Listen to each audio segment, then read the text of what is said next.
Hello, this is Dr. Paul Cottrell, and I'm recording this on September 23rd.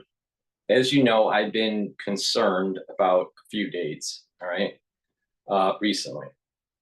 For the ones that don't know, I was concerned about August 24th as a date of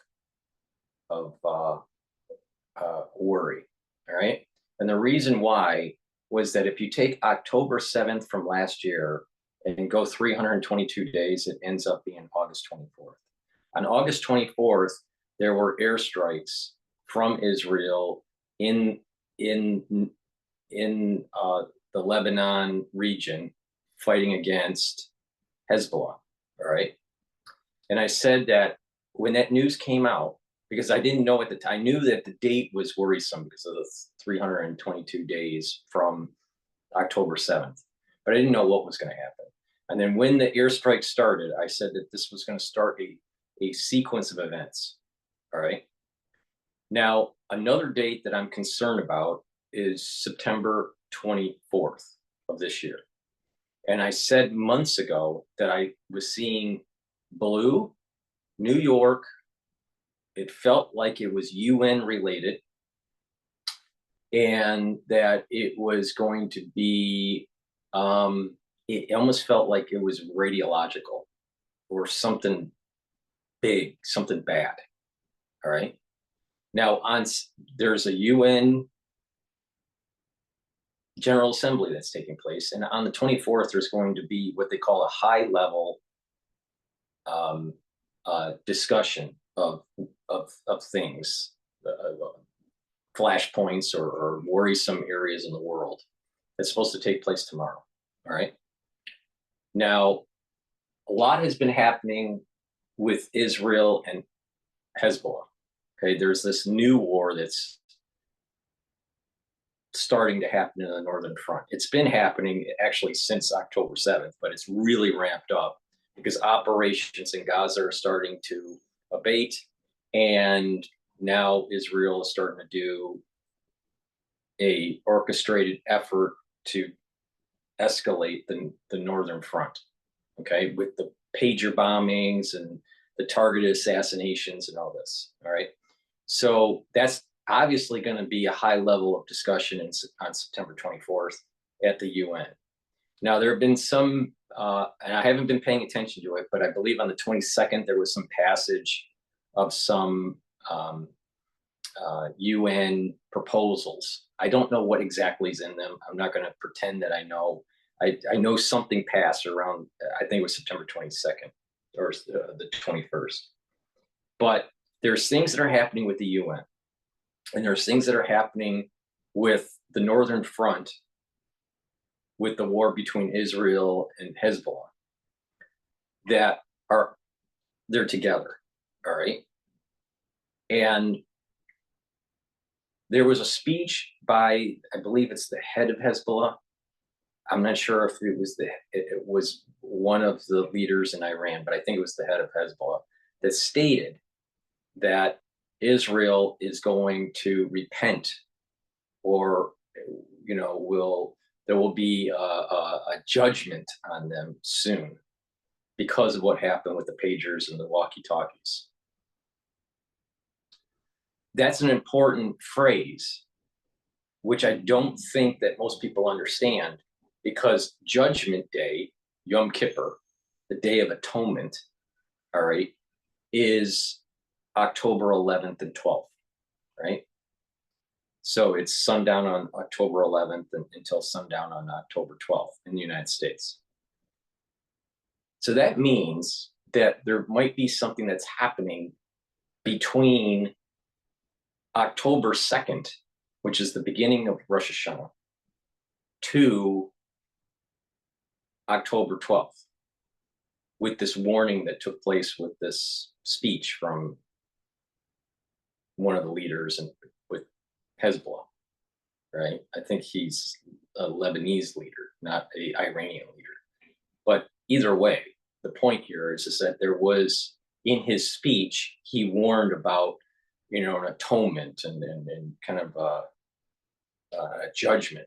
Well, that's Yom Kippur, all right?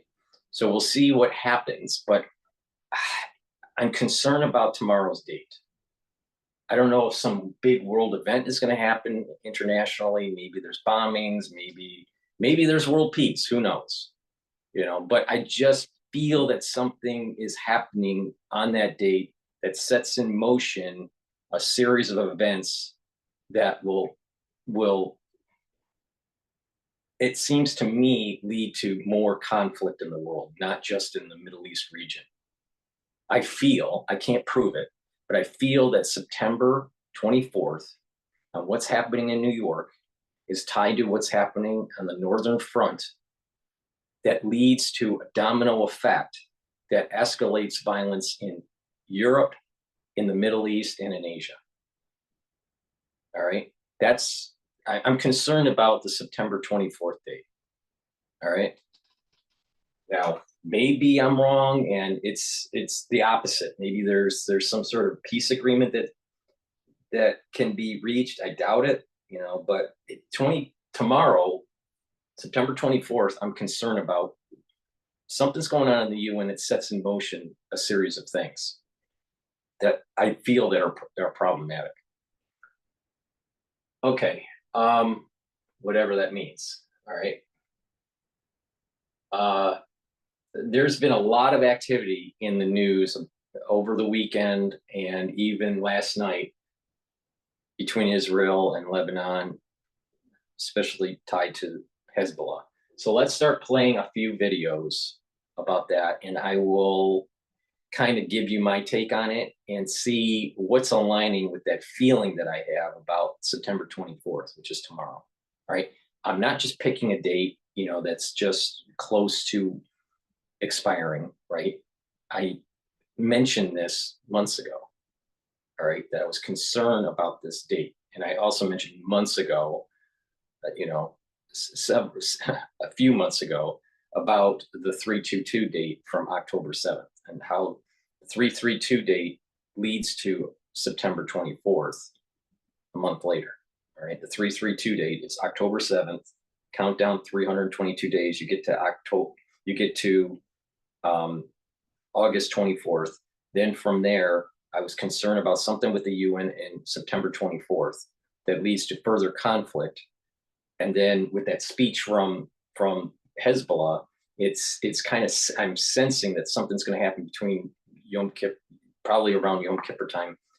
You got to remember, Yom Kippur, 50 years ago, the Yom Kippur War was 50 year, I believe it was the 50-year anniversary was it?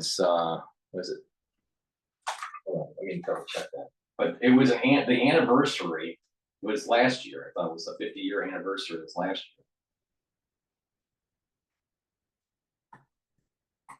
Yeah, the 50th anniversary was last year.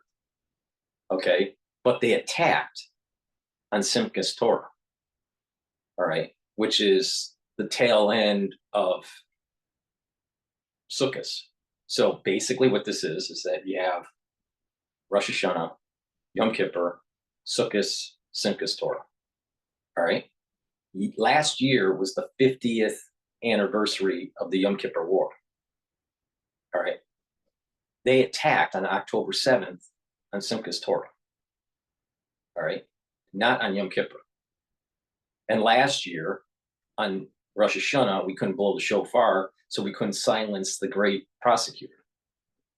All right. So there was curse on the world, especially on the Jewish people during this year, which pretty much has happened. All right. But Rosh Hashanah is starting again on October 2nd, and the shofar is going to be blown. That means that there's going to be a blessing that's coming onto the Jewish people and the world at large. All right. So there is an inflection point that's taking place, and power away from Esau and a blessing and power is going to Jacob. All right. I wouldn't be surprised that the Muslim community, the sole root of Esau that's using terrorism. All right. So we're talking about Hamas, Hezbollah, and Iran will try to redo the Yom Kippur War. even though it would be the 51st anniversary. Last year was the 50th anniversary, but they didn't do it on Yom Kippur. They did it on Simchas Torah. So we'll see what happens, but I feel that tomorrow's date has some sort of significance to a series of events that's tied to October 2nd all the way through October 12th. All right. And there was a warning within the speech from Hezbollah that the Jewish people are going to have some sort of, an atonement. All right. Well, that seems like it's signifying possibly a hit for at Yom Kippur. We'll see. Well, I mean, maybe, but I just feel that September 24th and what's happening in New York is leading to events that are going to have more conflict in the world. And it's somehow tied to Middle East, Europe, and Asia. Okay, so let me plug some products here. But before we start, please help support my work. I have lots of videos for free. I just did a video last night about how to improve your cardiovascular health by reducing plaque and eliminating or reducing the chances of developing new plaque. All right. So please listen to that video. It explains how to revert and try to reduce that plaque that you've already built up in your vascular system, in your arteries, how to lower the risk of increasing new plaque, all right, and how to detoxify your body, because toxins can cause inflammation that leads to vascular disease, okay, and how to detoxify your body with stuff like NAC and zeolite. With that said, all right, I do a lot of videos for free, so please help support my work by donating. You can donate through Stripe, PayPal, or Buy Me a Coffee. The links are in the description of this video. You can go to my website and donate. It's the-studio-reykjavik.com. The link is in the description of this video and all my videos. And at the very bottom of the homepage, you can donate through Stripe, PayPal, or Buy Me a Coffee. You can also be a paid member to my Patreon channel. And by being a paid member, you're helping support the free work that I do to help to inform the public about economics, international affairs, a little bit about, a little bit of a Kabbalistic or metaphysical take on what's going on in the world, and how to improve your health and some of the crises that may develop when it comes to your health. So I have thousands of videos for free. If you could help support my work, I'd greatly appreciate it. Be a paid member to Patreon, and at a higher tier level on Patreon, you do have access to some of my lecture series on pulmonology and immunology in it. And you can donate through my website, through Stripe, PayPal, or Buy Me a Coffee. And that way, my work out there, majority of the work that I do for these videos to inform the public are for free. And that way, we can build a community and people can get informed and navigate through tumultuous times, economically, with your health, and geopolitically. All right. I think I have a very unique perspective that is very accurate. So please help support my work. In addition, make sure you subscribe to all my channels. I have 4 channels on YouTube. I have Brighteon, Bitchute, and Rumble. Please subscribe to all those channels and follow me on X and on GETTR, so you get notifications of the things that I'm doing. All right. And that way you can follow and participate and share the links. And please ask your social media, that the people that you follow and the people that follow you, to follow me. All right. Because I need a larger audience to be able to reach more people so I can help improve their health and inform them about things that are starting to arise that may cause perturbation with their finances. Okay. So that's really important. So before we begin with the video from the BBC, we'll start with the BBC, and then we'll take a look at maybe some other videos and then drop in live with Al Jazeera. But please go to my store, the-studio-reykjavik.com. It's the-studio-reykjavik.com. The link is in the description of this video. And get the structural nanosilver liquids. I have it in 3 different varieties. I have max 35 and max 14, which is 35 ppms and 14 ppms. And I also have this product here that is a 35 ppm. All right, so please go to the store, get the structural nanosilver liquid. Take a teaspoon a day, swish it in your mouth, gargle, swallow. All right. That way you're neutralizing pathogens and you're maintaining the mucosal barrier. So you are reducing the chances of infection from a pathogen. Now, you do that every day. If you're not feeling well, take a tablespoon or 2 a day. I also have an applicator set, so you can easily just put the liquid in these little bottles or applicators, and you get a spritzer, a dropper, and a nasal spray. So you can take it with you, keep it in your medicine cabinet, whatever. It's a lot easier to carry in your bag with the applicators than, you know, carrying a big bottle to work or whatever.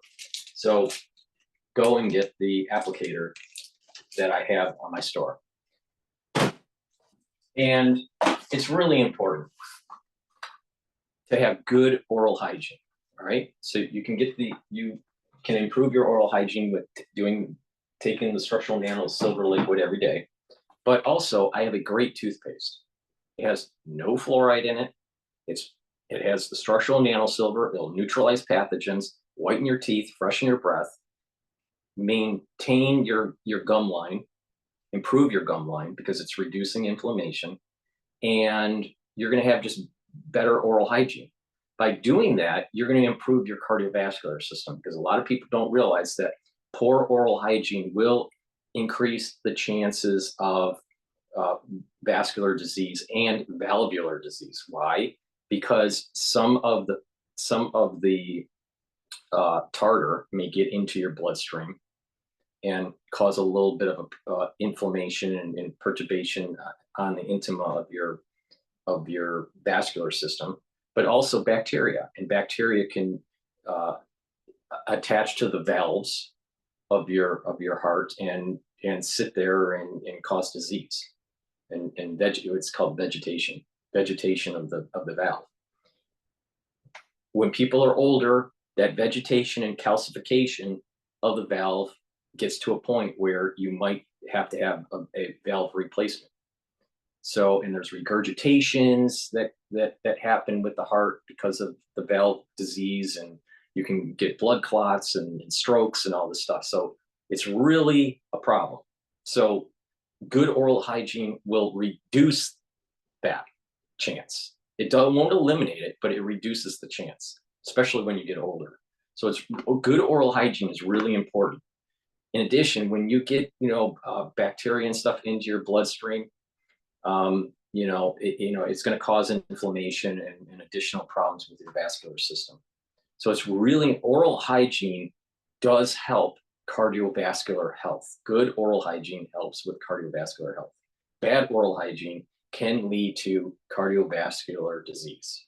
Okay, so it's really important to take a good toothpaste, not the garbage that Procter & Gamble sells and Colgate and all that crap. All right, this has no fluoride in it because fluoride makes you stupid. You don't want to take fluoride. You want to make sure that it's out of your system. Fluoride makes you stupid. All right, so there's no fluoride in this.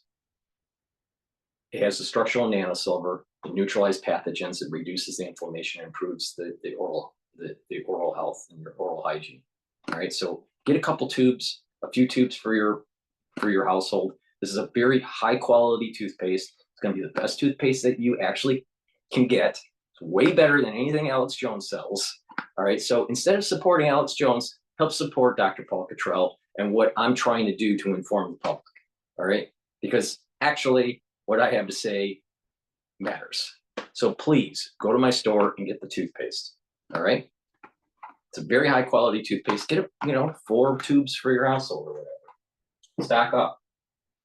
And lastly, structural nanosilver gel. This is a dual product. It's a skincare product, but it also helps to neutralize pathogens. You can put it on your hands, around your mouth, around your nose, around your eyes, ears, right? Stays active for 5 hours. You can lightly coat your nostrils. And what happens is it's creating a light barrier. It's creating a barrier because it's a gel, right? And it's also neutralizing pathogens because it's a structural nanosilver. So, and then you can apply it on a cut, an abrasion, or a burn, and it will heal quicker. All right. Why? Because you're keeping it clean. All right. In addition, you can use it as a daily skincare where you can apply it on your skin. The best way to do it is you apply it on your skin before you go to bed and then exfoliate. And what you'll notice is your skin's clear and your skin's tighter. All right. And it's part of actually a skincare protocol that I have, that you can get one of the anti-aging boxes for the skincare, and one of the items in that anti-aging box for the skincare is the structural nanosilver gel. It's a dual purpose product. It's something that you should have a couple tubes for your household just in case you need it, to heal cuts, to neutralize pathogens, to keep your hands clean, especially if you're going to work and it's during the cold season. We're in the cold season right now in the United States. It's really important that you have something like this in your house and that you're using regularly to reduce the chances of catching or contracting something. All right. So, and like I said, it's a dual purpose product, which is something that I believe in and providing to my customers. So please go to my store, the-studio-reykjavik.com, and get the structural nanosilver gel. All right. This is PNN.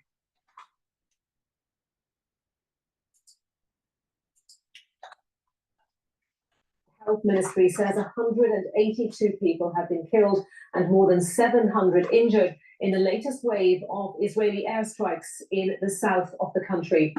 Israel says it carried out more than 300 strikes on Hezbollah targets aimed at preventing the Iranian-backed militia group from launching a large-scale rocket attack on northern Israel. In response, Hezbollah says it has fired dozens of rockets back across the border. It comes amid speculation Israeli troops could also mount a ground offensive of southern Lebanon to create a buffer zone so that civilians who've been evacuated from the north of Israel can return to their homes. From Jerusalem, here's our correspondent, Yolande Nell. With the new day came a new wave of intense Israeli bombing across southern Lebanon. Israel's military saying it was deepening its attacks against Hezbollah. It's begun warning Lebanese citizens to evacuate areas where it says the armed group is hiding weapons.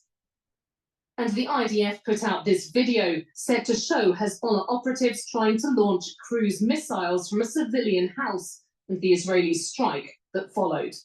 We ask residents of Lebanese villages to pay attention to the message and warning published by the IDF and heed them. This is an advance warning for your own safety and the safety of your family. Today, Hezbollah has been hitting back. Israel says it's acting to return tens of thousands of its citizens displaced by nearly a year of fighting to their homes along the Lebanon border. But right now, more are finding themselves under fire as this conflict escalates. And it's not just from Lebanon. An Iran-backed Iraqi militia says it's also been launching drones at Israel. There have long been warnings that the fighting in Gaza could trigger a regional war. However, in the past week, the danger of that has risen dramatically. World leaders are again urging restraint. We're going to really understand that people are wider war from breaking out. We're still pushing hard. But both Israel and Hezbollah now say they've entered a new phase in their battles. And as they harden their rhetoric, they're also stepping up their attacks. Yolande Nell, BBC News, Jerusalem. And earlier I spoke to Yolande as well as Hugo Bitchute, who's in Beirut, for the latest on the strikes. The IDF chief spokesperson giving his second live briefing in the course of the day. From what we understand, that warning that was earlier given to residents of southern Lebanon that if they lived close to Hezbollah posts, then they should consider leaving their homes. As message that was coming from the Israeli military. That has been extended to others. We know that already Israel has been striking not just in the south in Lebanon, but also in the east, in the Bekaa Valley. It's warning people there now as well. And it's been striking in the very north, close to the Syrian border. We had earlier the Israeli military saying that more than 300 Hezbollah targets had been struck in recent hours. They were saying that this wide-scale attack was being carried out in response to a plan for a large rocket attack by Hezbollah, firing rockets into Israel. There have been a number of messages through the day, particularly from the Defense Minister, Yoav Gallant, addressing the Israeli public, because, of course, the Israeli stated goal is to be able to return tens of thousands of Israeli residents living close to the border with Lebanon to their homes after months of fighting now that have gone on. And really what we've seen in the past couple of days is actually Hezbollah has been firing more deeply into Israel, and that has put more people under fire. People have been told in the north of the country now to stay close to bomb shelters. We have had restrictions put in place on public gatherings. Schools have been closed. Hospitals have been moving their patients into underground shelters. And Yoav Gallant, the defense minister, said these are days where the Israeli public will have to show composure. We've seen that a number of locations have been hit, not only in the south of the country, but as Yolande was saying, also in the Bekaa Valley in the east, which is another Hezbollah stronghold in Lebanon. And for the first time, the north of the country was also hit. And now new warnings from the Israeli military for people to evacuate areas where Hezbollah is active, to leave places where Hezbollah has its positions, has been storing weapons. So again, this marks a significant major escalation in this conflict between Hezbollah and Israel that up until now has been relatively contained to border areas along between Lebanon and Israel. This is the most intense, widespread wave of Israeli airstrikes targeting positions across the country. And obviously the fear here, as you were discussing, is that this could be the beginning of a much wider Israeli offensive against Hezbollah. They could include a ground invasion in southern Lebanon to create again this so-called buffer zone to push Hezbollah fighters away from the borders and to allow the return of tens of thousands of Israeli residents who've been displaced because of this conflict. At least that's the stated objective by the Israeli authorities with this campaign. And we're seeing now images of people trying to leave parts of southern Lebanon, especially the city of Tyre, which is one of the largest cities in Lebanon. Traffic jams with people trying to escape. So it is a dramatic day here and a major escalation in this conflict between Hezbollah and Israel.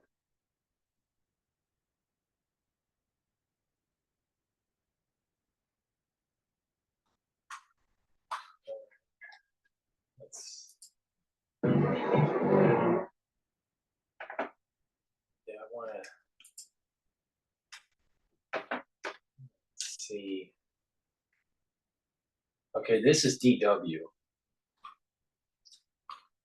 Lebanon's health ministry says at least 50 people have been killed and more than 300 wounded in fresh Israeli attacks. Israel's military earlier began carrying out what is described as extensive strikes against Hezbollah, telling residents to evacuate areas close to buildings that are used by the militant group. The new wave of airstrikes on Lebanon follows a weekend in which both sides exchanged hundreds of rockets. Some struck close to the Israeli port city of Haifa.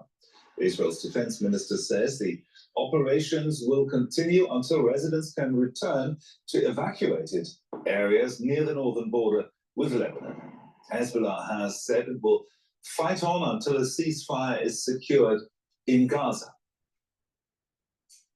Now, for the latest from both sides, I'm now joined by our correspondent Tanya Kramer in Haifa, which is just 40 kilometers from the Lebanese border, and Mohamed Trete in Beirut. Mohamed, let's start with you. Fresh strikes within Lebanon. What are you hearing? This front is heating up really fast. A fresh wave of Israeli airstrikes hit positions in southern Lebanon and the Bekaa region a while ago. The Ministry of Public Health just announced that at least 50 were killed and more than 300 wounded in the Israeli airstrikes today. This is only an initial count. Image coming from the south, UGC videos show houses in populated districts turned into ruins. Many Lebanese have been receiving automated calls reportedly from Israel asking them to leave their positions. The Minister of Information is said to be one of those who received similar calls. At least 80,000 calls have been spotted, said the head of Lebanon's telecom operator.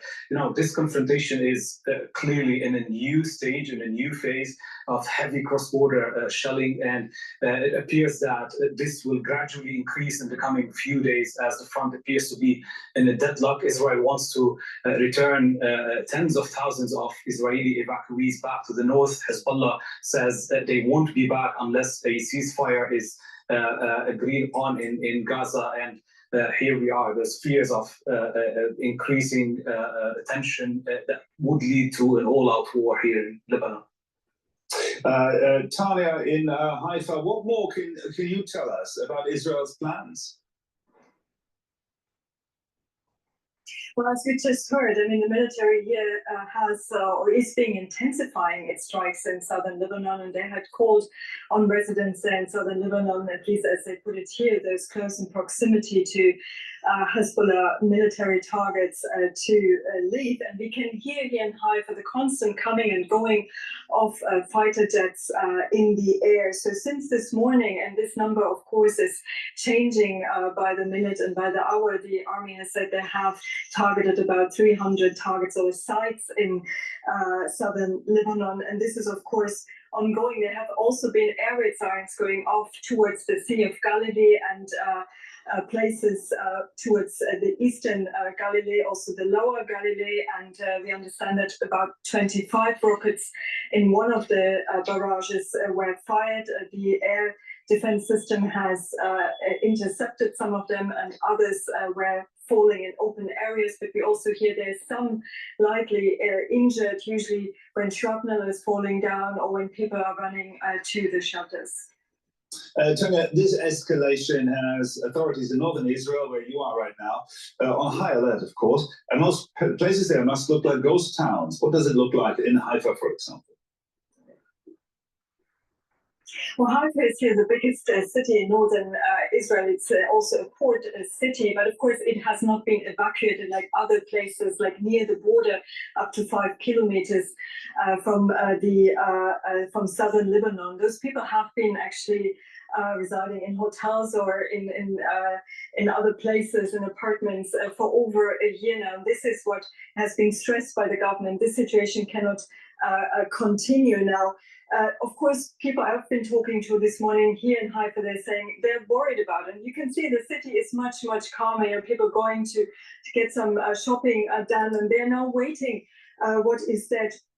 I think what's happening here is that as the operations in Gaza are ramping down, now Israel obviously is still in Gaza, but the really major operations, I think, are starting to abate. They are moving towards a northern front, all right? And they know that the last time they were in Lebanon, Israel had the Israel-Lebanese war. That was kind of like Israel's Vietnam, all right? And they're learning from it. Now, there are new technologies that came out. The Iron Dome is a lot more sophisticated and it has more capability. But Hezbollah has more rockets, and they can overpower the Iron Dome. Drone warfare is starting on both sides, and now there's new tactics, of trying to kill leadership of Hezbollah through these pagers and walkie-talkies, because they were concerned that Unit 8200 were tracking them through their cell phones, through GPS or whatever. So they decided, okay, go low tech with beepers and walkie-talkies. but there was a major sophisticated operation by the Israelis to infiltrate that supply chain to be able to rig those walkie-talkies and pagers with explosives. So they used it and on the walkie-talkies and the pagers, and they were able to wound or kill mid-level and some upper level leaders within Hezbollah. Now, if you're not Hezbollah, you wouldn't have had these walkie-talkies or pagers. So I don't really feel bad. There was collateral damage, but all war has collateral damage. There's no such thing as no war has collateral damage. All right, all war has collateral damage. So Israel has decided to take out their command and control as best as they can as they move forward with operations. And Hezbollah now has a fear component. They're looking over their shoulder because of what the Israelis did with the pagers and the walkie-talkies. They don't know if something else is going to be coming. Probably not, but let's just say they're fearful. They don't know what to do. They don't know if their communications are secure. So they've created a state of unknown within Hezbollah.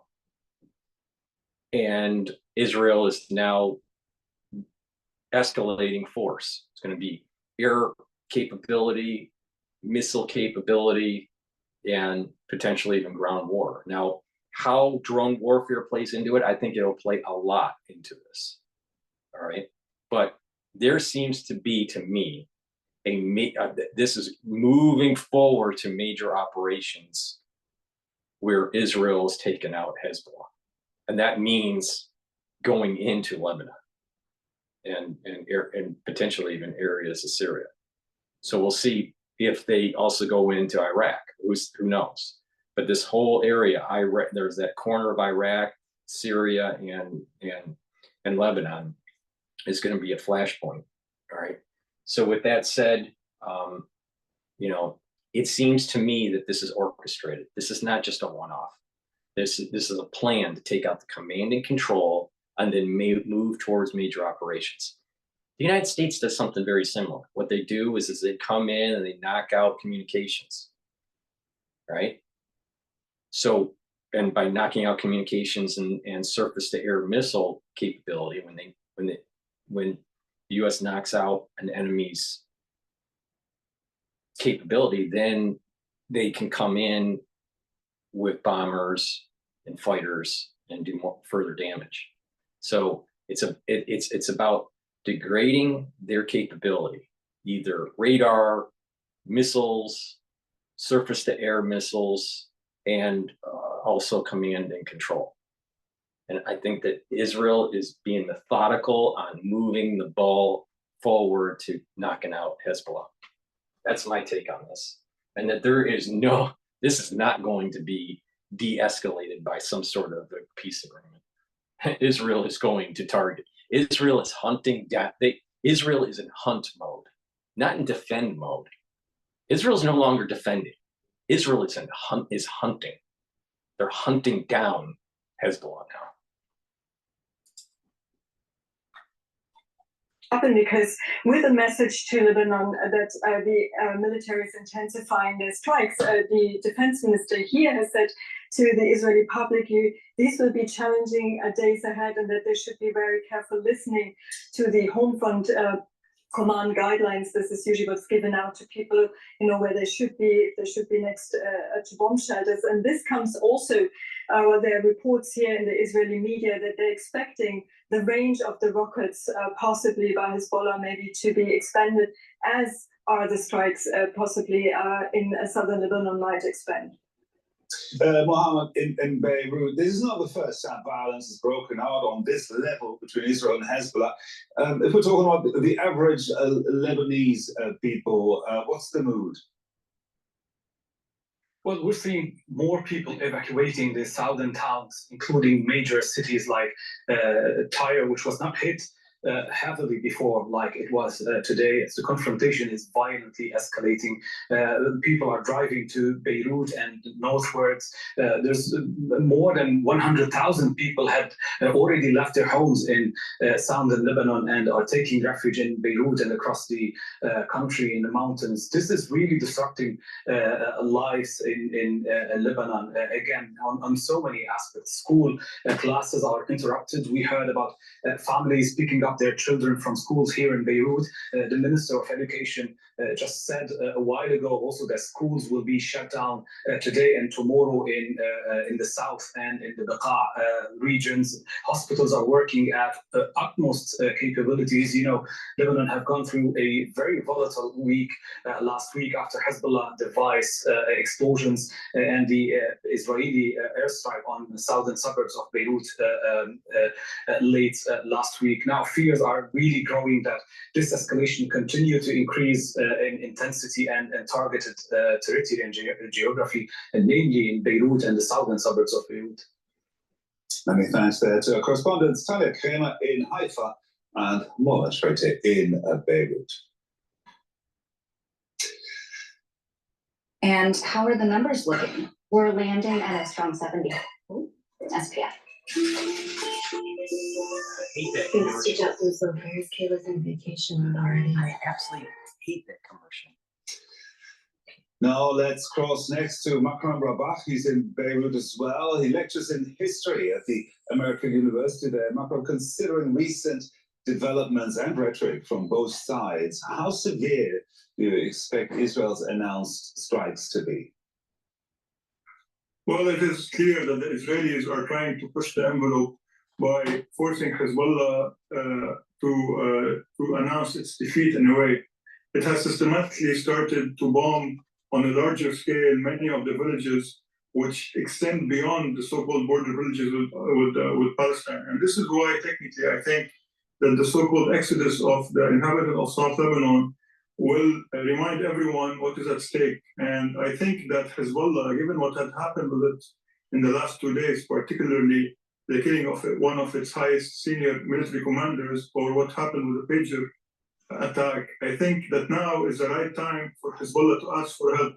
However, and this is my personal belief, that Hezbollah does not understand the gravity of the situation. They still believe that the international community will put an end to the Israeli attack, while at the same time, simply they're hoping to, as we say, run out the clock. All of these scenarios are basically very tragic for anyone involved in the conflict. Now, the other side of the border, Israel has told its citizens to brace for intensifying strikes from Hezbollah after the pager attacks, which targeted its top commanders. What is Hezbollah still capable of? Not much. Well, Hezbollah is definitely capable of driving the inhabitants of the northern cities of Israel down to the shelters. However, ironically here, you see that these people have shelters and have the ability to mobilize the healthcare system, whereas you look at Lebanon and you look at Hezbollah that claims that is capable of protecting Lebanon, and particularly the Shiites in the south, we see that civilians are fleeing their homes and they don't have homes to go to. Most of these people will either sleep on the streets or basically look for shelter with their relatives. Ultimately, I think that the people of the north of Syria I remember doing one of the videos a few weeks ago, and they were interviewing an Israeli doctor, and it was in the northern area of Israel, maybe Ramallah. I'm not really sure, but what they basically did was they took the parking lot, the parking structure underneath the hospital, and converted it into a hospital. So they're ready. They're ready for rocket fire. You know, they have been preparing. This is the point I'm making. It's just that there's a methodical move by the Israelis, knock out command and control, perturb Hezbollah, get them off their footing, and prepare the citizens by moving out of the area, and also the the areas that might get hit by bombs, because they're going to overload the Iron Dome, and missiles are going to get through.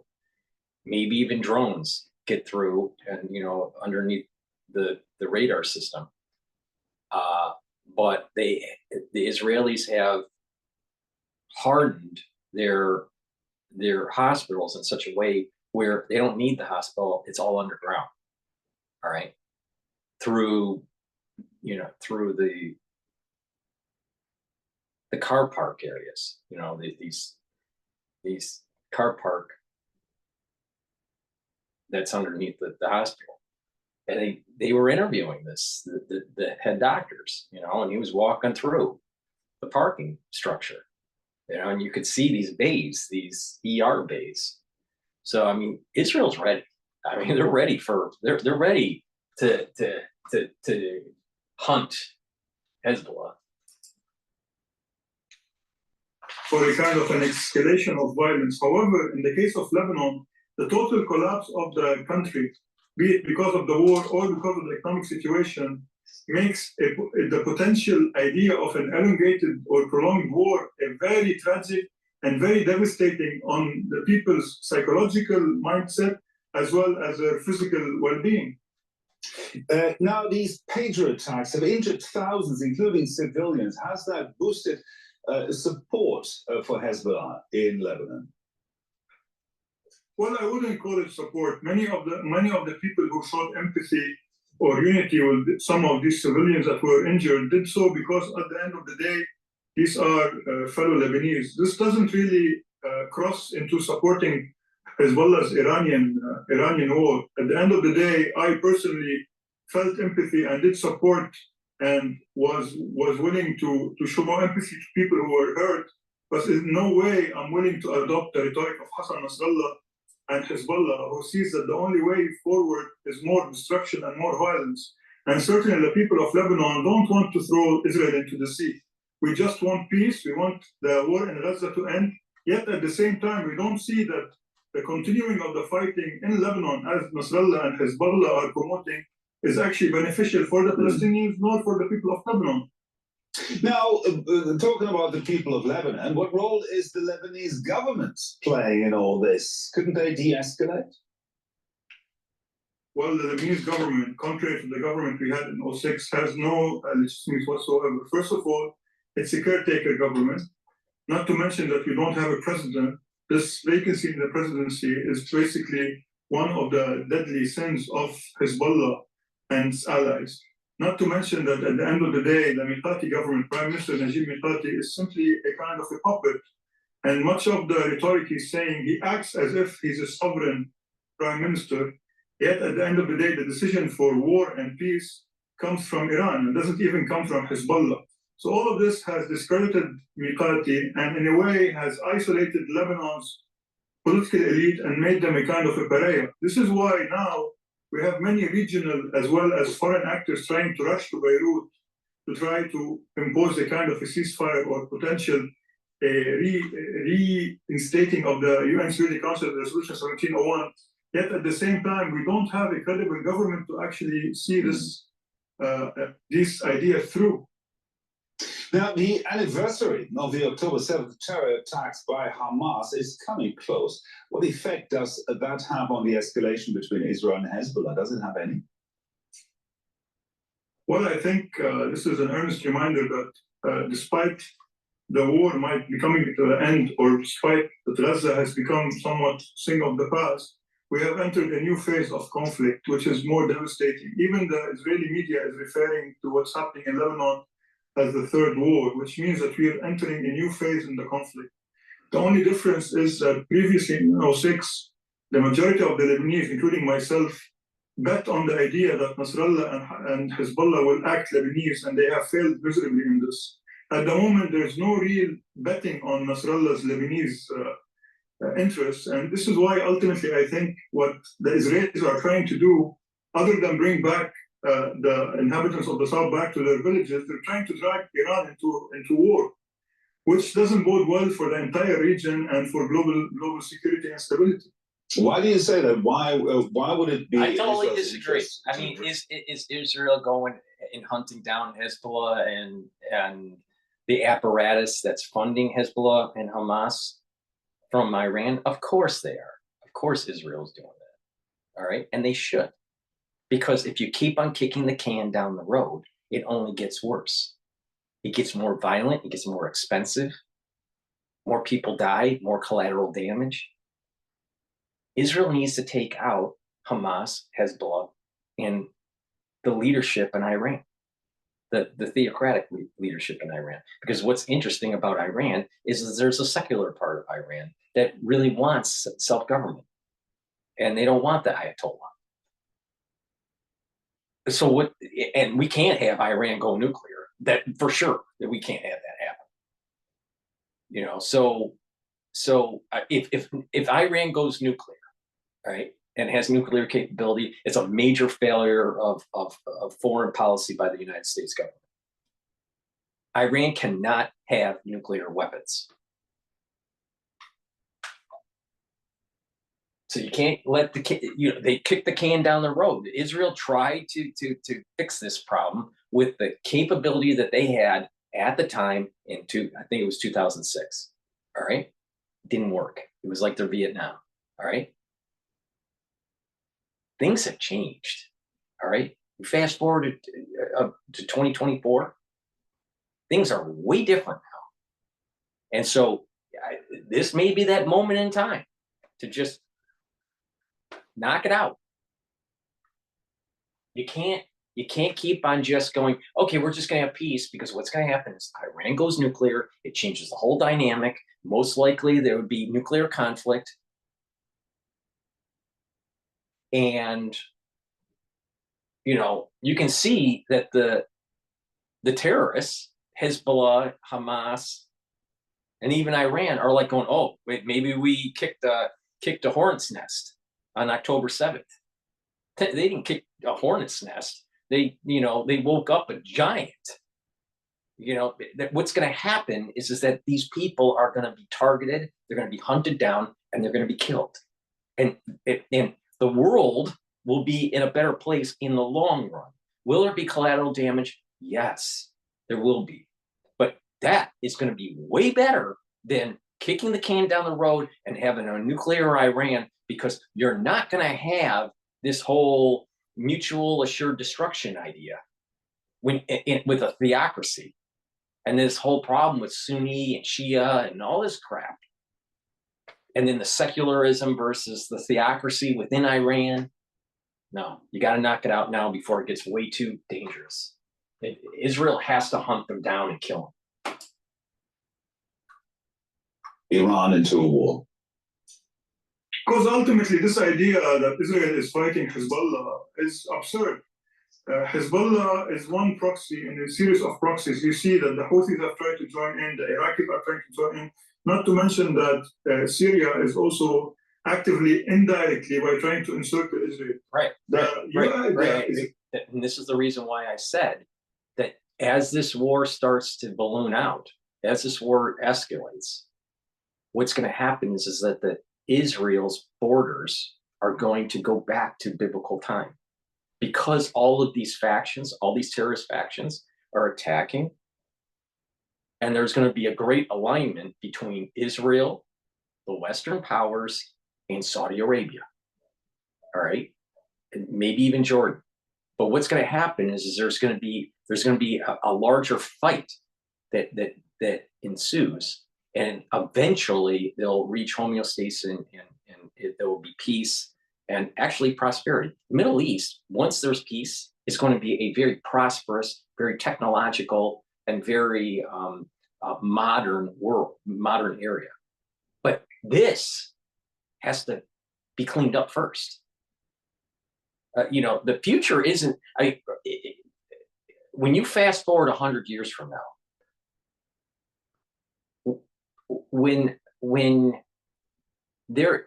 the terrorism and the battle between Shia and Sunni is settled, and there is peace in the region, and you don't have this Iranian theocracy, right? You don't have these terrorist groups, and there is an alignment between Ishmael and Jacob, which is basically Israel and Saudi Arabia.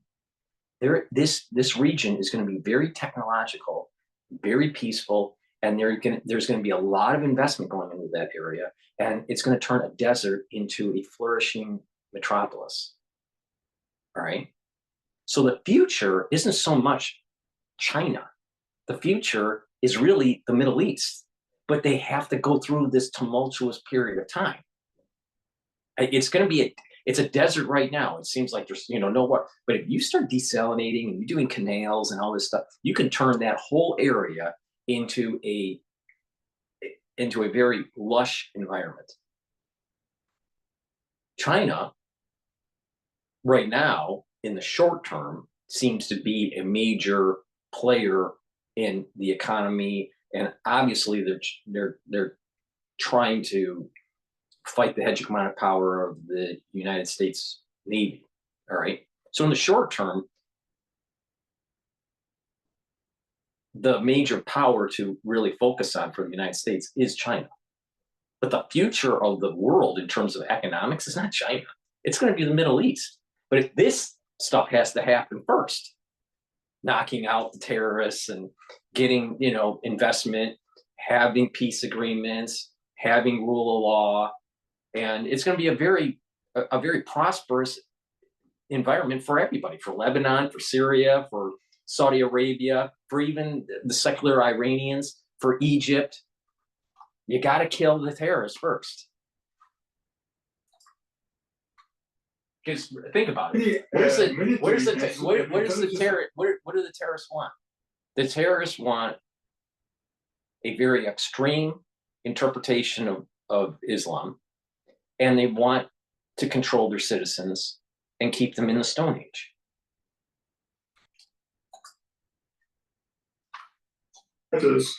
Know that there's a challenge to be addressed, whereas the direct challenge is Hezbollah. At the end of the day, the problem of the region rests in Tehran, not in the proxies which occupy many of these nations, including my home country.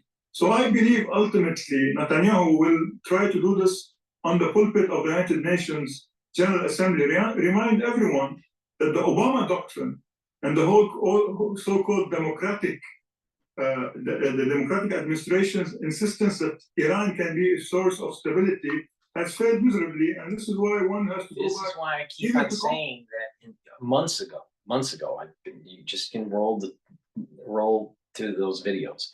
Months ago, I've been saying I'm concerned about September 24th, and it's something dealing with the UN in New York, blue. It feels radiological.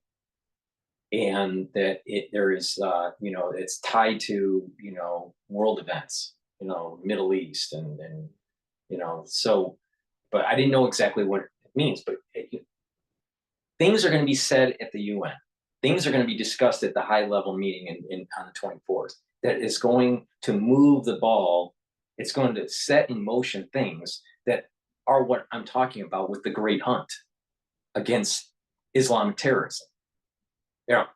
The Western powers helping Israel to hunt down these terrorists. Because what's going to happen is that there's going to be lasting peace in the region for prosperity for all people, including the Palestinians. They can't have this never-ending terror. You just hunt them down and kill them. Or a way of imposing sanctions. This would work.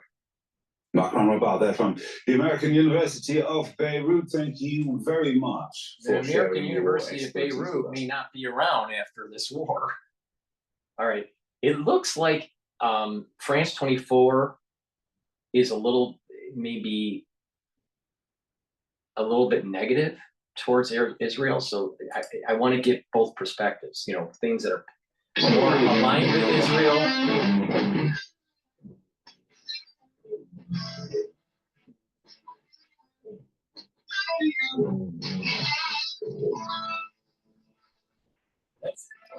That's actually a good pedal. Guitar pedal. All right. Let's begin 3,000 kilometers southeast of here in Paris to Beirut, where the Israeli military has struck the Lebanese capital for the first time in months, killing 8 people, injuring at least 30 more. A targeted strike, according to IDF officials. in the southern suburbs of Beirut, joining Russia, stronghold of Hezbollah. News stations in Lebanon the last few hours broadcasting footage of at least 2 buildings completely flattened. Sources close to the militant group reporting an elite operations commander, Ibrahim Akil, the target of the attack, was killed. But earlier today, Hezbollah had pounded northern Israel with more than 140 rocket attacks, saying it targeted several Israeli military sites. Another moment that brings the risk of wider conflict into focus. Let's bring in our correspondent in Beirut, James Andre. James, great to have you on the program. And a week that's seen this new method of before we go to James, all right, please go to my store, the-studio-reykjavik.com. The link is in the description of this video. It's the-studio-reykjavik.com, and get the lozenges and the drops. So I have Manuka honey lozenges. It's in a 21 count. This is really important. In the United States, we're in the cold season now. You're going to need a couple bags of this, because once you start getting an irritation, you need to neutralize those pathogens, and you need to maintain the mucosal barrier so you mitigate getting an infection. Really important to catch it early. If you don't catch it early, then what's going to happen is you're going to get sick. We're in the cold season. Get a couple bags of the Manuka honey lozenges, or you can get a couple bags of the drops, which are a little smaller, but they're more in the bag. There's 100 drops in each of these bags. Honey and lemon flavor. I have it in blueberry flavor, and also a new flavor, which is cherry. That's on my store. So get a couple bags or a few bags for your household, so you are ready for the cold season. And the moment you start feeling that irritation, take the drops or the lozenges, right? Take the drops or the lozenges. There's 21 in the lozenges because they're a little bit bigger. And neutralize those pathogens. Maintain that mucosal barrier so you're mitigating the chances of getting a further infection, all right? Really important. Catch it early. Catch it early, all right? Get a few bags for your household. Be ready, because this cold season is going to be problematic, all right? That means you got the RSV issue, you got the Mpox issue, you have the influenza issue, you have SARS-CoV-2 issue, all right? And in terms of the SARS-CoV-2 problem, all right, there is a rebound. You get sick, it's somewhat mild. A week later, it comes back, all right? You need to boost up your immune system, and the moment you start feeling an irritation, start taking the lozenges and the drops. Trust me on this. This is not, I don't think that there's going to be lots of ICU or hospitalizations during this cold season. I don't think that's going to happen. What's going to happen is that it's going to be mild, and it won't go away. It'll linger. There's a rebound. All right? That's a problem for your immune system. All right? So please go to my store, take my advice on how to neutralize pathogens, improve your immune system, and neutralize free radicals. Talking exploding across Lebanon. Bring us up to date with developments today. As indeed today, well, there's this strike that has taken place in the southern suburbs of Beirut. According to witnesses, it was a drone strike, 4 missiles that were launched on this very busy neighborhood, which is a Hezbollah stronghold. And there are 4 buildings targeted, one of them at least flattened, and indeed, well, casualties yet at this stage, 59 wounded, but you know, those figures are set to mount when you see the footage of the wreckage inside. This video was published 6 hours ago. There's a live feed from Al Jazeera that's saying about 274 are killed. There, yeah, indeed, you can imagine that it is major damage. Of course, this strike arrives amid a maximum tension period here in Lebanon, including on the southern border, where there's been exchange of fire since Israel allegedly, it was allegedly Israel that detonated pages that were on being carried by Hezbollah operatives across the country. That was Tuesday. Then on the Wednesday, it was handheld radio systems that were targeted and exploded as well. The death toll is now officially at 37, according to the Lebanese Health Ministry, with over 3,000 wounded people, and those are terrible wounds. We went to hospitals today with the team. We're talking people who were holding these pages in front of their faces, lost one or two hands and one or two eyes. According to our health ministry, 300 people lost their two eyes in this attack, 500 lost at least one eye, and multiple hundreds of people were amputated. Okay, while we're talking, James, there's been an update from the news agencies, APTN news agency, AP as well, Israeli military announcing that the strike in the neighborhood of Beirut, quote, killed Ibrahim Akil, a senior Hezbollah military official. No immediate confirmation of his death from Hezbollah. Sources close to the This is what I mean. They are hunting down the command and control so they can move and do further operations to completely destroy Hezbollah.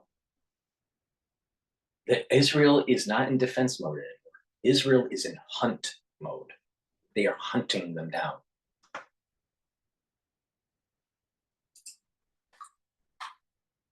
Elite commander was killed. Tell me about what's known of this commander.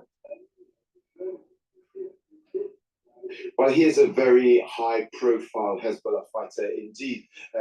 Ibrahim Akil has been operating since the 80s. He is thought to have replaced in the organization Fuad Shukr, who was killed in a similar strike. That was a few months ago during this very same war. Now, Ibrahim Akil had just come out of the hospital because he'd been wounded by his own pager exploding. That was on Tuesday, and he'd just come out of the hospital and he was targeted by this strike. Now, we have heard that there was a high-profile meeting taking place in the building that was hit with potential other operatives as well as Palestinian leaders. Now, Ibrahim Akil is a very important figure within Hezbollah. He was, according to the United States authorities, behind the terrorist attack against the US Beirut embassy back in April 1983 that killed 63 people. That same year, in October, he was behind an attack that took place against US Marines and killed 241 people. So he is indeed very high profile. He is broadly seen here as the number 2 in the organization at this stage, and or at least here in Lebanon, number 2 or 3, depending on what you're looking at. He was ahead of all the military operations. The US had a $7 million bounty on his head. Wow, okay, so that news coming in, very interesting background, James. The news being confirmed by the Israeli military as we speak. Also, another thing, James, just tell us about the atmosphere. In a week, what we're seeing, you talked about communications devices exploding, an apparent new front in technological warfare, just talking to people, their thoughts, their fears about their own lives and where this could go. Well, clearly there's tension in Beirut. I mean, today, for example, was Friday. Usually we went to streets which usually would be busy, would be, packed, jammed with people and cars. Well, that was not the case today. So very clearly there is a mood of weariness here in the city. People telling us that, for example, they've been very shook by the pager attack. Indeed, what we had here just last Tuesday was multiple explosions across the city. Thousands of them at the same exact moment, with people, as I say, being rushed to hospitals. The hospitals overwhelmed, people with two eyes damaged, with hands torn off. So this has had a major psychological impact here in Lebanon. And then what's also been noticed of note is that people have been watching Hassan Nasrallah, who gave a speech yesterday here in the afternoon, as Israeli jets were flying over, making noise to, basically disconcert people. And also demonstrating that they can fly over Lebanon unhindered. But basically, Hassan Nasrallah saying that he would strike back, but he wouldn't say where or when or how. But indeed, this is very much his, I'd say, usual rhetoric when it comes to attacks by Israel. Just this attack is being felt here as a major blow, something different to what had happened till then. Now, since then, of course, there's been 140 missiles that have been fired by Hezbollah into Israel, but still people here feel that the organization is in a sense pretty powerless to respond to this attack by Israel. But still, there is very much this feeling that there is a risk that war may escalate. People are worried. People tell us they're worried. People tell us they don't want to take a lift, for example, with people they believe could be part of Hezbollah because they're afraid their phone might explode. So yes, tension in the city, people being very wary of these explosions, which appeared to just arrive from nowhere, and people telling me, you know, there was a before and after. They said, you know, this is the first attack of its type. When it comes, I'm talking about the pages, the first attack of this type in history. So, you know, people very shocked and very surprised at what happened, and also very wary of what's up and coming. Jim, stay with us. While we're talking, there's more breaking news. I want to show you these pictures. These are live in south of Beirut. Just while James was talking, you can see them again here. This is a cordoned off area. We can see some of the world's press there. This is where, close to the site of the explosions, as we speak. Another update from Israeli military spokesperson, quote, saying around 10 senior Hezbollah commanders have been killed, along with killed. So this coming in as we speak on air. James, stay with us. I want to go 200 or so kilometers south of where you are. Let's bring in Uri Goldberg, a political commentator, seasoned analyst, who's with us this evening from Tel Aviv. Pleasure to have you on the program, Uri. First of all, just give me your reaction, your thoughts on this news coming in. The Hezbollah commander, Israeli military saying killed, along with 10 senior Hezbollah I'm going to officials. go to live Al Jazeera here. Right. Its largest attack in Lebanon today in years. I'm just going to go through some of the figures with you now. So the latest figures are 274 people have died. This is just today. 274 people have died after Israel launched these attacks in Lebanon, in South Lebanon today. And 21 of those people are children. The health minister also saying that 39 women were killed. Those are the women that have been identified. So the number could be larger than that because some have not been identified. In total, over 1,000 injured. The exact figure is 1,024 injured, and that 27 hospitals so far have. There's going to be a lot of collateral damage, but you got to hunt them down. You have to kill the terrorists. I mean, you know. It's just, you can't, this is going to end. This has to end. For the world, this has to end. And it has to end where the terrorists don't win. Received those injured. He also said, the health minister, that 2 ambulances were targeted, 2 paramedics were killed, and 15 paramedics injured. So 2 ambulances targeted. So the latest death toll now 274 in Lebanon that have died just today by the latest strikes by Israel. And apparently thousands have left their homes. So many people have been displaced today. He talked about a hotline number that's been launched, 1787, for anyone in Lebanon or outside of Lebanon who might need some more information or has concerns. It's an emergency hotline number, 1787. Okay, let's go to Dorsa Jabari, who is there for us in Beirut. So Dorsa, just talk us through some of the highlights of what we've just heard now from the Lebanese Health Ministry. Yes, Faraz Abiat said that this is an unprecedented numbers of casualties that they've seen. He said that even in the Hezbollah Lebanon Israel war of 2006, they did not have these kinds of numbers in such a short amount of time. The figures that you mentioned, you have to remember that this is just within the last 12 hours or so since Israel launched those attacks in southern Lebanon and now in the eastern part of the country.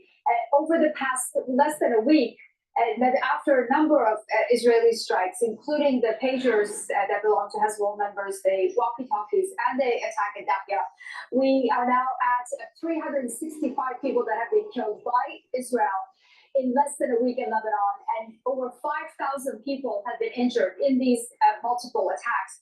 So this is a tremendous strain on the healthcare system in this country. And the health minister says that There are medical facilities that are being put on alert. There are first aid centers that are being turned into places where people can be treated. And he said that also friendly countries have been contacted, naming Iraq, Jordan, and other places where they will be getting assistance. But he said that they do have a plan, but these are unprecedented numbers. And he also called on the international community to have a say when members of the country's medical teams are being attacked. 2 ambulances being attacked in the south of Lebanon today by Israel. 2 paramedics have died and at least 16 wounded from those attacks. So extraordinary numbers for what you have to remember is a relatively small country, a population of nearly 5 million in Lebanon. And he also mentioned that there are 1.5 million Syrian refugees in Lebanon as well. So this country is under tremendous strain as it is, being that it's also in an economic crisis. So this kind of an attack by Israel now in such a short amount of time, resulting in so many casualties and wounded, is certainly going to be a challenge for this country. No, indeed, devastating. He talks a little about how the government was handling the evolving situation, whether hospitals were prepared or not, that it sounded like the neighboring countries had reached out to the Lebanese government. Can you share a bit more about that? Yes, from what we understand, Iraq, Jordan, and Iran and Turkey have all reached out to Lebanese officials offering assistance in any way they can. And the Lebanese medical officials were also preparing for this worst case scenario. We heard from the health minister a few days ago, after the attack in Dahya happened and 52 people were killed and dozens injured. He said that these attacks are really already putting a strain on the country's healthcare system, but they are preparing for the worst. And it appears we are there now. We're at the start of a worst case scenario. And the number of victims and wounded is certainly a devastating, unprecedented number. So the help they will get from neighboring countries will be much welcome. But he did say that the wounded will be mostly treated in Lebanon, and they are doing their best to turn whatever facilities they have into medical facilities that can treat the wounded. We also understand that there are shelters, there are schools and universities that are going to be closed for the next 48 hours at least, are going to be turned into temporary shelters. We've seen a mass exodus of people, not only from the southern part of Lebanon, but also in southern Beirut, in the Dahya neighborhood, where Israel carried out an attack on Friday. Dahya is about 8 kilometers from where I'm standing. There are a number of people leaving who were left. They're also leaving that area today, worried about what could come. And also, just remind us again where the day started, because it started very early in the morning with Israel sending text messages, voice messages, breaking into the radio and so on with warnings to people in Lebanon. Talk us through the details of that and what sort of impact that's had on the people of Lebanon. Before we do that, please go to my store, the-studio-reykjavik.com, and get this great product that I offer. It's a dual purpose product. It's the olive leaf extract. You should be taking this every day to improve your immune system and your cardiovascular health. How does it work? It brings down inflammation, so it's improving your immune system. And it's also, not only do you bring down inflammation to help with the immune system, but by bringing down inflammation, you're reducing the chances of further damage in the inner lining of your blood vessels, because it's that damage that leads to plaque buildup. All right. So what you want is to reduce that inflammation, to improve your cardiovascular system and to improve your immune system. In addition, olive leaf extract brings down LDL levels and increases HDL levels. So that means that if you do have some sort of perturbed part of your intima, or the inner lining of your vessel, you have less LDL that can be oxidized to accumulate plaque in the lining of your blood vessel. So olive leaf extract helps with cardiovascular disease by bringing down LDL and increasing your HDL levels. And by reducing the inflammation, it's helping your immune system and your cardiovascular system. So please take this every day if you want to improve your immune system and your cardiovascular system. It's a great product. So please go to my store, the-studio-reykjavik.com, take my advice and improve your immune system and your cardiovascular system. A lot of people don't realize that inflammation will lead to the buildup of plaque. And when you reduce that inflammation, you're reducing the chances of buildup of plaque. And if you do some other supplements on top of that, you can actually reduce the plaque that has built up. So please take my advice, bring down that inflammation and bring that LDL level. It's important, since we've gone through the 2020 crisis, that we boost up our immune system. You hear in the news all the time, cancers are up, all right? I told you why, all right? I have many videos about why the cancers are up, all right? And I've also told you how to mitigate, all right? You need to boost up your immune system, all right? You need to bring down that inflammation and you need to have the immune system heal, all right? So what you want to do is take lignans every day. It's a powder, all right? And what this will do is it'll help to improve your immune system. Take it every day, you mix it with food or with water, all right? And it'll help to improve your immune system, but it's also a dual product because what this is also going to do is help with your endocrine system. Your hormonal health is perturbed because of the lifestyle and the environment we live in, through all the chemicals that are in our food and our water, all right? And it's perturbing our endocrine system, right? So this will help with hormonal health, all right?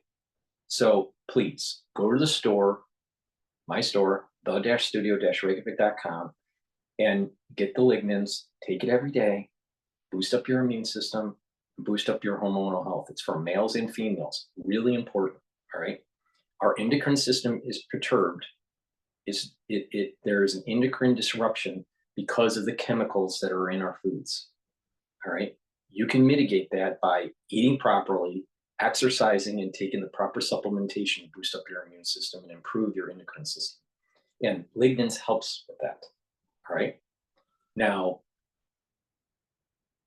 if you are concerned about having your immune system being able to fight turbo cancers, you need to take some of my advice and start following these protocols that I've been talking about on almost every video.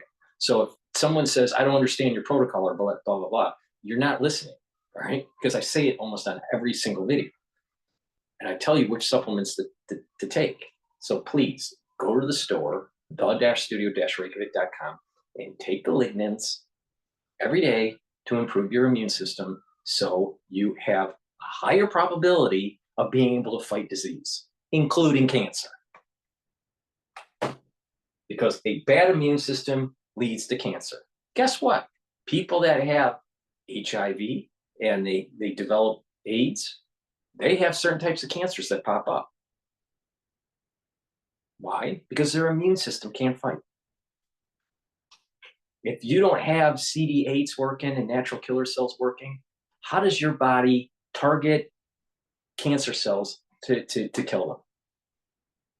You need a good immune system. Now, if you don't have a good immune system, you're increasing your chances of having cancers. Follow my advice or don't follow my advice. It's up to you. Please go to my store and get turmeric. This brings down inflammation and it's an antioxidant. And by bringing down inflammation, you're improving your immune system and your cardiovascular system. It's synergistic with ashwagandha. Ashwagandha will help to bring down those cortisol levels. So it's not perturbing your immune system because high cortisol levels actually brings down your immune system. Right? So ashwagandha brings down the cortisol levels. Not only that, it also helps to control glucose levels. That means that your blood vessels are healthier because it doesn't have a lot, it's not dealing with the high sugar blood glucose levels, and it's bringing down that inflammation because high glucose levels cause inflammation, all right? So by bringing down inflammation and bringing down the cortisol levels and bringing down the blood glucose levels, you're bringing up your immune system, and you're improving your cardiovascular system. So it's a dual thing. So please go to my store and get the turmeric and ashwagandha. You can do amazing things with just a few supplements. If you stack them, you can improve your health, immune system and cardiovascular system, which are two major problems that we have in the United States. We're overinflamed because of the foods that we eat. So our immune system is down. We have diabetes and we have heart disease. And I just explained to you how you can control blood glucose levels. So out of these vitamins I just went over, olive leaf extract, lignans, ashwagandha, and turmeric, through proper supplementation, diet, exercise, proper sleep, cleansing your body, detoxifying your body, I've actually given you a path forward for you to mitigate diabetes, heart disease, and immune problems.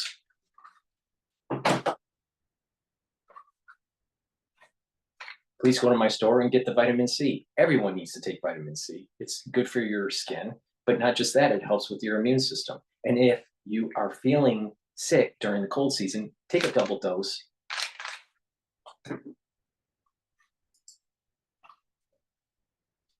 Okay.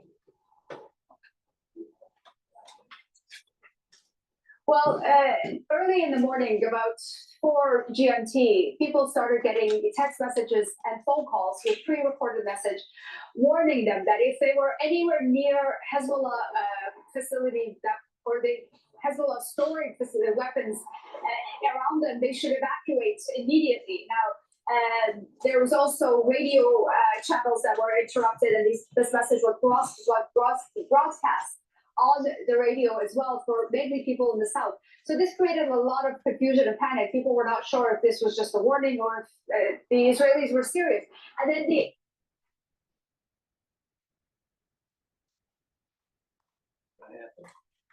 Lebanon, over 800 facilities, locations targeted by Israel, claiming that this is where Hezbollah has been storing weapons. The people that were moved from the border towns in between Lebanon and Israel had been relocated to other areas in southern Lebanon, but those areas were also now in the firing line. So there was a lot of confusion, there was a lot of chaos. My colleague Zainab was in the southern city of Tyre, and she could not even get into the city. It was so difficult. There was an exodus of people leaving. There was attacks happening around her. This gives you an idea of how the situation unfolded early in the morning, and it's continuing nonstop. The operation by Israel is also expanded into the eastern part of Lebanon, in Bekaa Valley, and that is also where people have been told to leave. But many people who received these messages said that to us that they didn't know where to go. What are the options? They have nowhere else to go. Where are they supposed to go? And also, how are they supposed to know where Hezbollah has stored its weapons? They don't share this information readily. It's not as if somebody knows what their neighbor has in their own space. So it created a lot of confusion, a lot of anger. And then also there were various ministries and government entities in the capital Beirut who also received this kind of phone call. The information ministry being one of them. And they were told to evacuate the building, but they decided this is just another escalation in Israel's psychological warfare to try and sow panic and fear among the Lebanese population by putting out these kinds of messages. So nobody in Beirut has really left their own residence, and the government buildings have not been evacuated. The statements that have been issued by the officials here is that their work will continue and they will not be coerced and pushed out of their own homes. Now, people were also called to come and pick up their children from school today, as the emergency committee decided to cancel schools today and tomorrow. So people picked up their children. They're also trying to, we've spoken to a number of people who have offered their homes to the displaced people from the south, offering for places for them to stay, because a lot of the hotels are now fully booked in Beirut. So there is a sense that things are certainly in a state of emergency, but there is also defiance. The Lebanese people telling us that they are not going to be abandoning their homes and their land, and they will continue with their life despite the threats they receive from Israel. Okay, thank you so much for that. Dorsa Jabari there for us in Beirut. Now, I just want to quickly recap some of the figures that we've just received from the Lebanese Health Ministry, because they are worth repeating. They're incredibly shocking. In the space of the last few hours, 274 people have died in Lebanon in these latest strikes by Israel. 21 of the people that have died are children. Children have died. A number of those are women, some of which have not been identified, and a further 1,024 people have been wounded by these strikes. Let's go to Hassan Barari, Professor of International Affairs at Qatar University. So things have moved very fast today. What are your reflections on what is happening now in Lebanon? Well, it is obvious that the Israelis want to extend the scope of the war, and they scale up all their operation because they want to push Hezbollah north of the Litani River, and they want to get their own people, residents, go back to their homes and towns in the north, in the northern part of Israel. So they think that by mounting this military pressure. And it's interesting how when we were listening to the health minister there, he was actually comparing to the war in 2006, saying today has been more deadly than the entire war. Obviously, I mean, I remember the war in 2006, 33. The number of casualties were actually close. I don't understand why it keeps on hiccuping. Let me just try to reset here.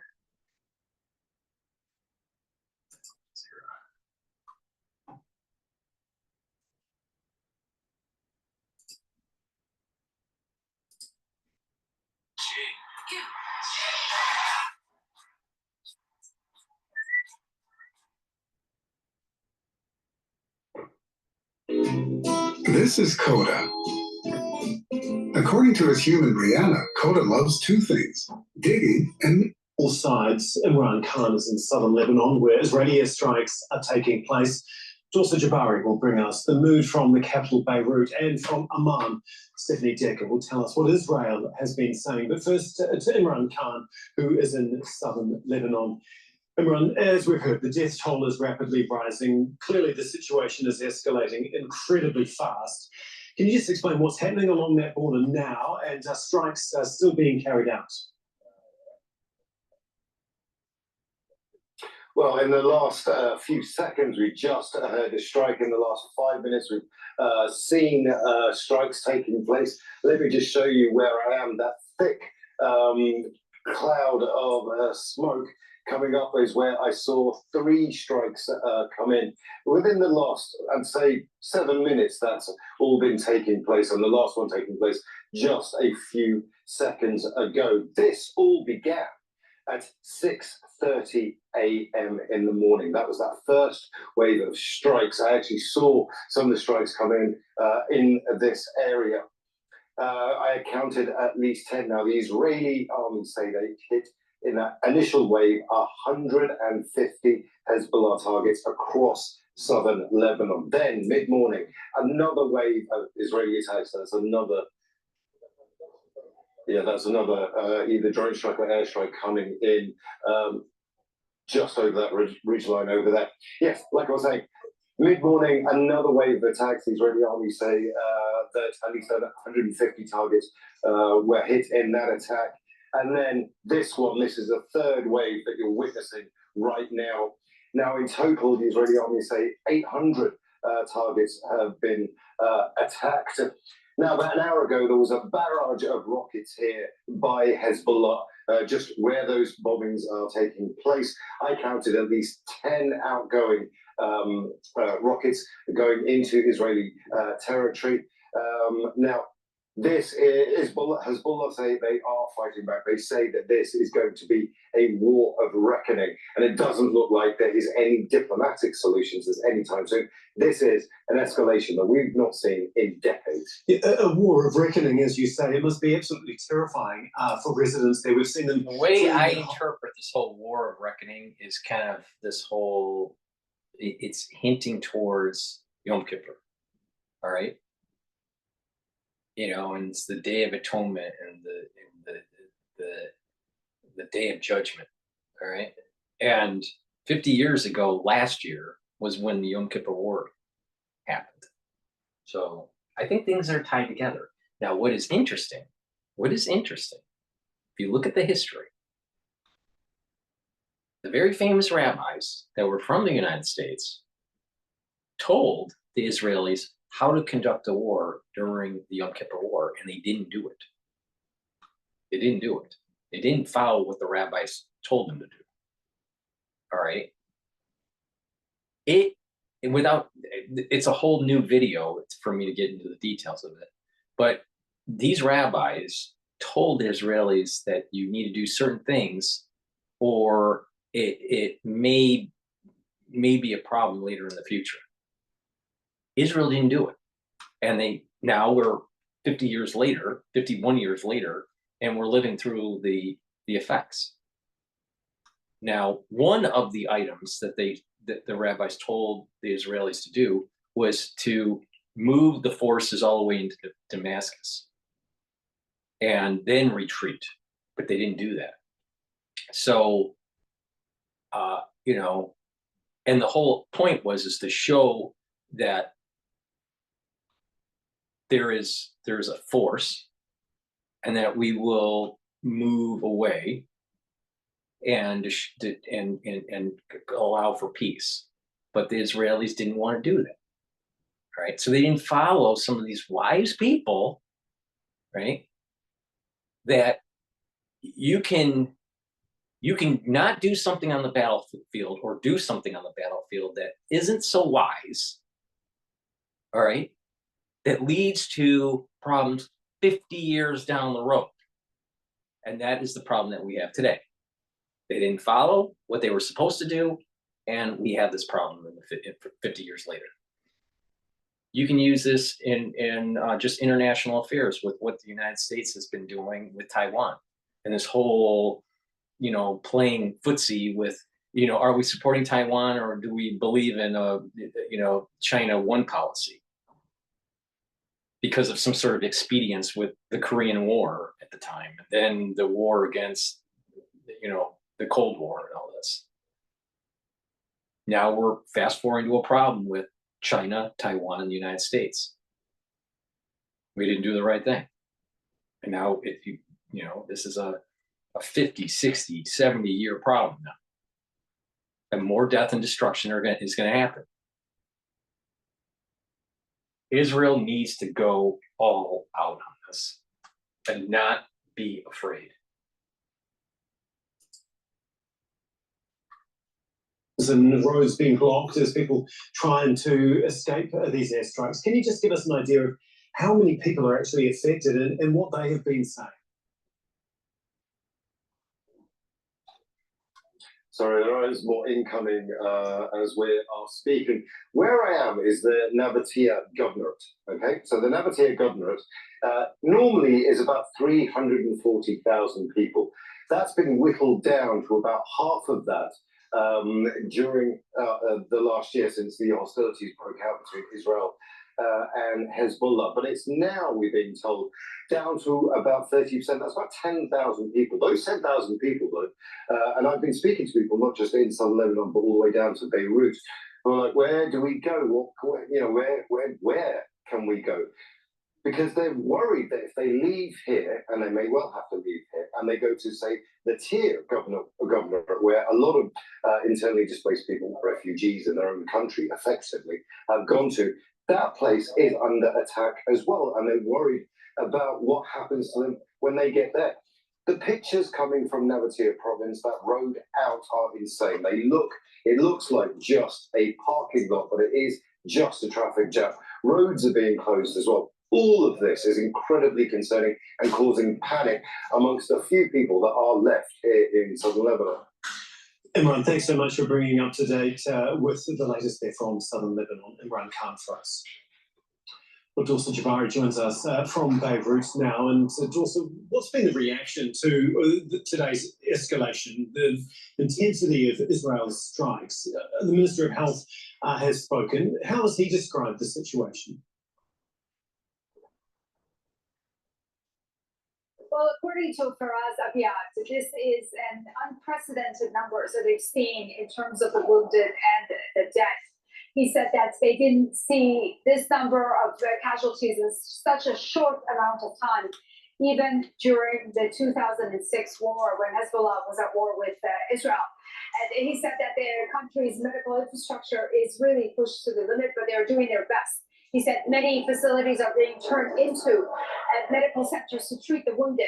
Now, we have to remember, it is not just today that the medical personnel in Lebanon have been dealing with casualties and wounded. Over the past week, less than a week, Israel has launched a number of attacks, bringing the total death toll from multiple attacks to 365, and over 5,000 people have been wounded. At first, it was the pagers that went off that belonged to members of Hezbollah that exploded last Tuesday, and then Wednesday, the walkie-talkies as well that belonged to members of Hezbollah. And then in Dahia, in the southern part of Beirut, a airstrike hitting 2 residential buildings, killing at least 52 people and wounding over 60. So the medical profession here has been bombarded with casualties and wounded. And today's events are really causing major concern. The special emergency committee has been called, and they've decided to set up a hotline to deal with people who may have questions about their loved ones or people that have been displaced. You have to remember, in the southern part of Lebanon, there's about 800,000 people that live below that river, the Litani River, between the Litani River and the border with Israel. And since October 8th, when Hezbollah started this cross-border fight with Israel, many of the border towns were evacuated, and 100,000 people were evacuated and moved to other parts in southern Lebanon. And now the entire region in southern Lebanon, as well as the eastern region of Bekaa Valley, are under constant bombardment by Israel. Over 800, they say, Hezbollah targets have been hit since this morning. So there is a lot of people that are caught in the crossfire, and there's many people that are trying to leave their homes in the south and make their way to safer areas. A lot of the schools that have been closed in universities here, according to government officials, have been going to be turned into temporary shelters to deal with the influx of people that will be coming in. Dorsa, there's also been speculation that this could all be preparing Israel. You're telling me that the Lebanese government, even though they have problems, for administration, but knowing that there was war happening with Israel and Hamas, and since October 7th, there's been missiles going back and forth between Israel and Hezbollah, that they didn't prepare for a potential strike by the Israelis? Or was it that they just wanted to make it look like that there was more collateral damage because because Lebanon didn't prepare for an all-out war? You got to be stupid to think that there wasn't going to be an all-out war between Hezbollah and the Israelis. So why didn't Lebanese prepare?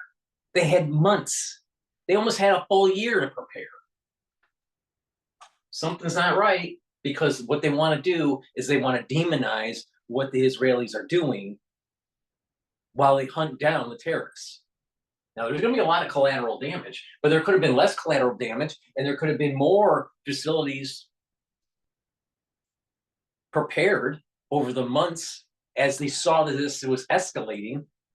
Don't be surprised. Why didn't they prepare when there was actually the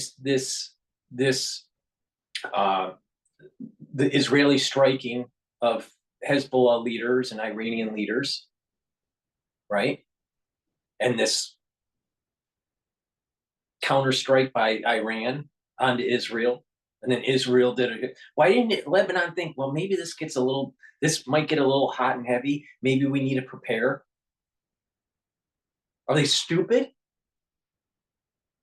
Or is it that they don't want to be prepared and they want the collateral damage?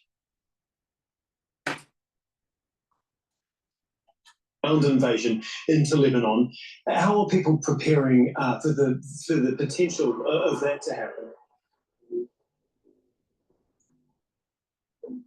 I think people here are already prepared for what they call this war. They say it's a war already that's been waged on them by Israel, whether it be psychological war or actual Waged on them by Israel? war that they see bombs being dropped Really? around them. Many people are running away from their homes. They are looking for temporary accommodations.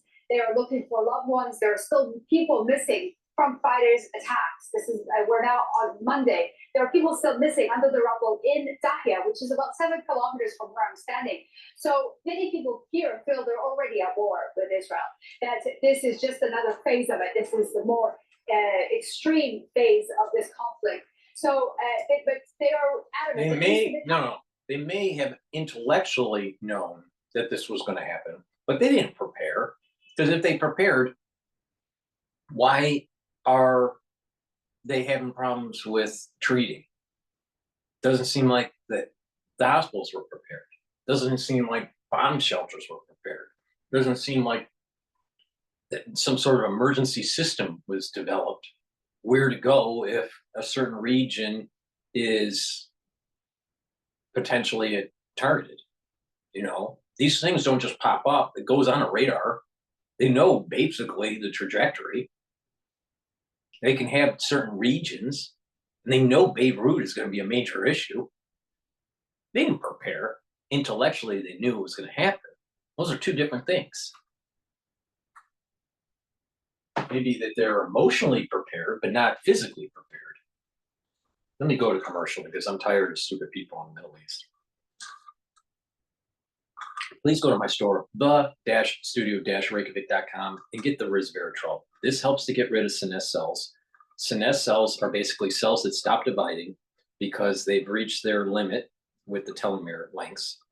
And what happens is that senesced cells will start building up toxins.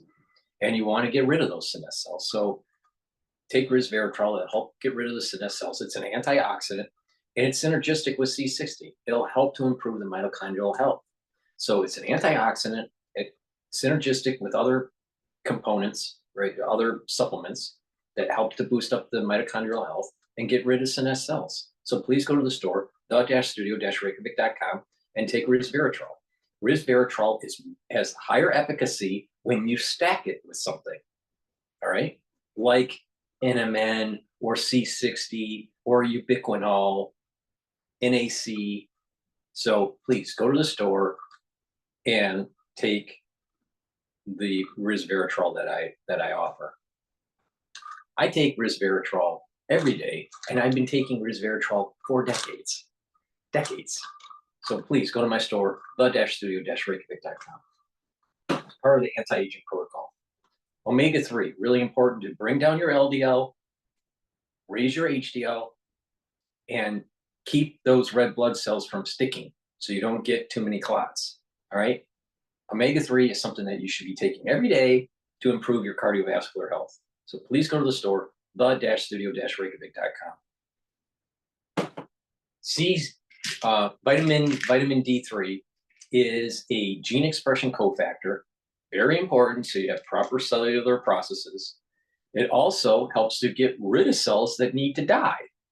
So if you have a senesced cell that doesn't want to die, you take resveratrol, and it's synergistic with D3. You take them together, and the cells that are in senescence, you're increasing the probability that they go into apoptosis, and you're getting rid of those cells that are building up the damage, building up the toxins and creating damage. In addition, when a cell is infected, you need D3 to help to get that cell to go into apoptosis. Why? Because a lot of pathogens trick the cell not to die. So please go to the store, the-studio-reykjavik.com, and take vitamin D3 every day. I take 2 soft gels. These are soft gels. I take 2 soft gels a day. I take one in the morning and one in the evening. All right. Please go to the store, the-studio-reykjavik.com, and get the vitamin D3. It also helps so you can absorb calcium. Dual purpose and synergistic with resveratrol. Now, I have 2 types of probiotic. I have a powder probiotic and I have it in a veggie cap form. All right.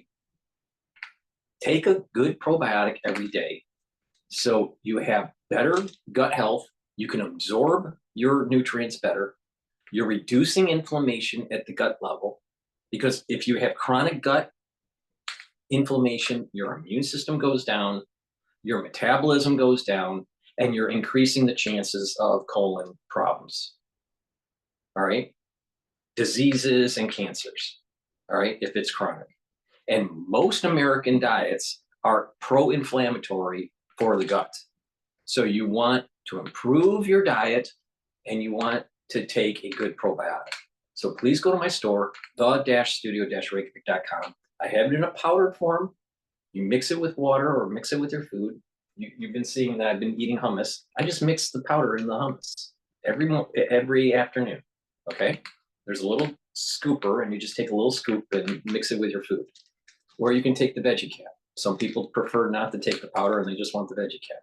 So please go to the store and take these very high quality probiotics. And what's going to happen is that your gut is going to improve, the metabolism is going to improve, the inflammation is going to go down, and you're going to have better communication between your gut and your liver. So you have better metabolism, and your gut and your brain. So you have better mental acuity and your mood is improved. Very important. All right. So please go to my store and get these probiotics. Your skin will also improve. A lot of people don't realize skin issues can be related. It's not the only way, but poor gut health can affect your skin health. So please go to my store, follow my advice, do what I'm doing, and take these probiotics every day. All right. Please go to the store, the-studio-reykjavik.com. The people that we've been speaking to, they say they're not going to run away and they're going to stay put and deal with whatever is coming. Okay, thanks so much, Dorsa, for giving us an idea of what it is like there in Beirut. Dorsa Jabari for us. Well, Stephanie Decker is live for us in Amman because the Israeli government has banned Al Jazeera from reporting from within inside Israel. And Steph, can you just bring us up to date with the latest that the Israeli army has been saying?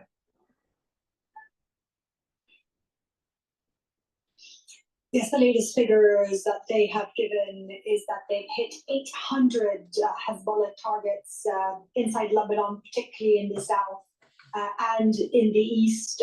We've had various statements from the Israeli army throughout the day, starting with really laying out their plan. This morning, Daniel Hagari, the Israeli army spokesperson, giving a visual presentation showing homes, saying what they alleged were civilian homes with rockets and missiles inside. They were highlighted in red and saying that this was a preemptive strike in response to what the Israelis say would have been an Hezbollah attack, imminent attack on Israel, very much part and parcel of Israel's usual narrative that everything it does is in self-defense.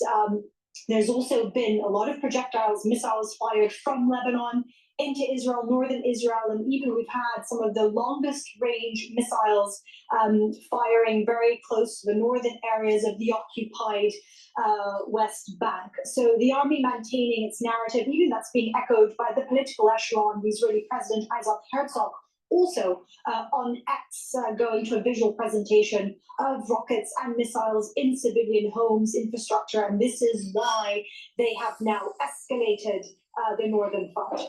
Steph, can you just give us an idea of how much preparation there was to set all of this up from the Israeli military point of view, and if they've given us any indication of what could come next?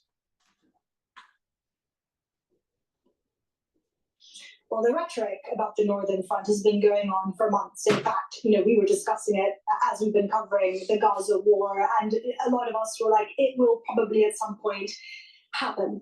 It looks like it's here. It's a very dangerous escalation. Of course, we've been warning about the implications of a regional war, a war with Hezbollah, very, very different to a war with Hamas. We've also heard from Israel today that they're prepared for a ground invasion. I think there's still a big question mark on that because, of course, Hezbollah holds very much the upper hand when it comes to operating from the ground. It's also an Israeli army that is very fatigued after almost 11 months of fighting. This is why I think that there's going to be a wave of missiles launched and airstrikes, jet strikes by the Israelis onto Lebanon. But I also think that this is going to open up this whole drone war with Hezbollah and Israel. I wouldn't be surprised if the next big change with the war between the two countries is going to be drone warfare. Because Israel wants to learn from the problems that they had in 2006, because that was kind of their Vietnam, right?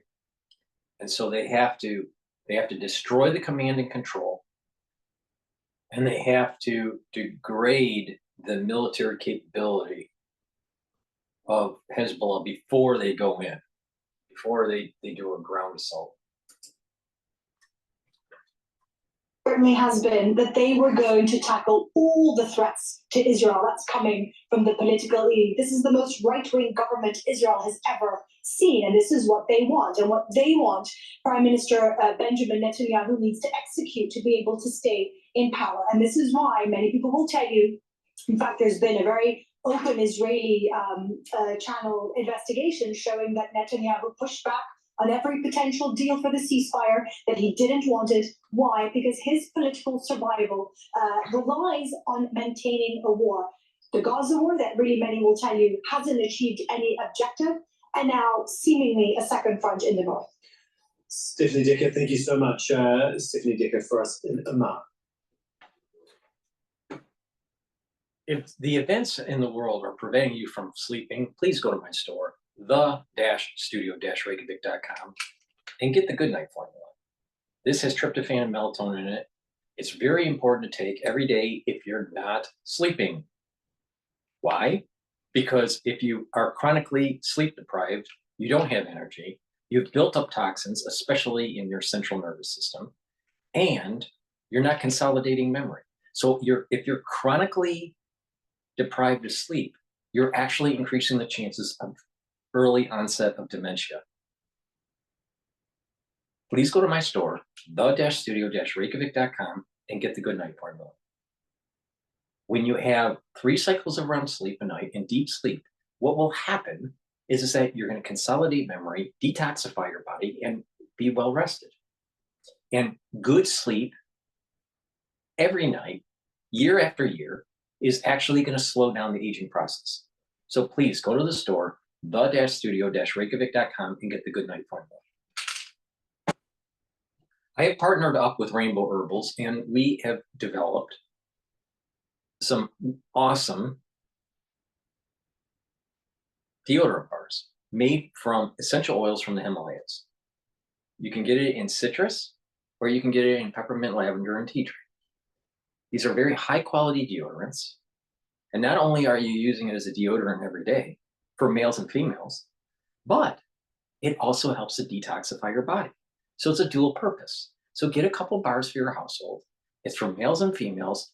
Please go to my store, the-studio-reykjavik.com, and get these very high quality deodorants. It has no aluminum and no baking soda, made from natural ingredients.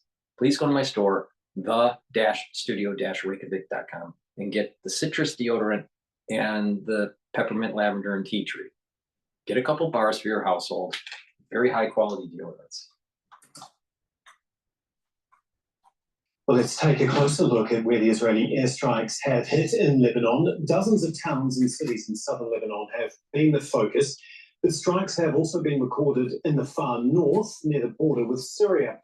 Israeli forces are now warning they will target the Bekaa Valley with a new wave of strikes. They've told civilians there to move away from sites linked to Hezbollah. Well, for more on this, we're joined now by Yossi Belan, who is the former Minister of Justice for Israel. He joins us from Tel Aviv. Thank you for being with us once again here on Al Jazeera. First of all, can you explain why now? I mean, the Israeli military has said it has been working on a plan like this for years. The war in Gaza has been going for almost a year now. That's easy. That's easy. We have a president that has no brain. It's near the end of an election cycle in the United States. So Harris doesn't want to lose potentially pro-Israeli voters, but she doesn't want to say something to you know, that may be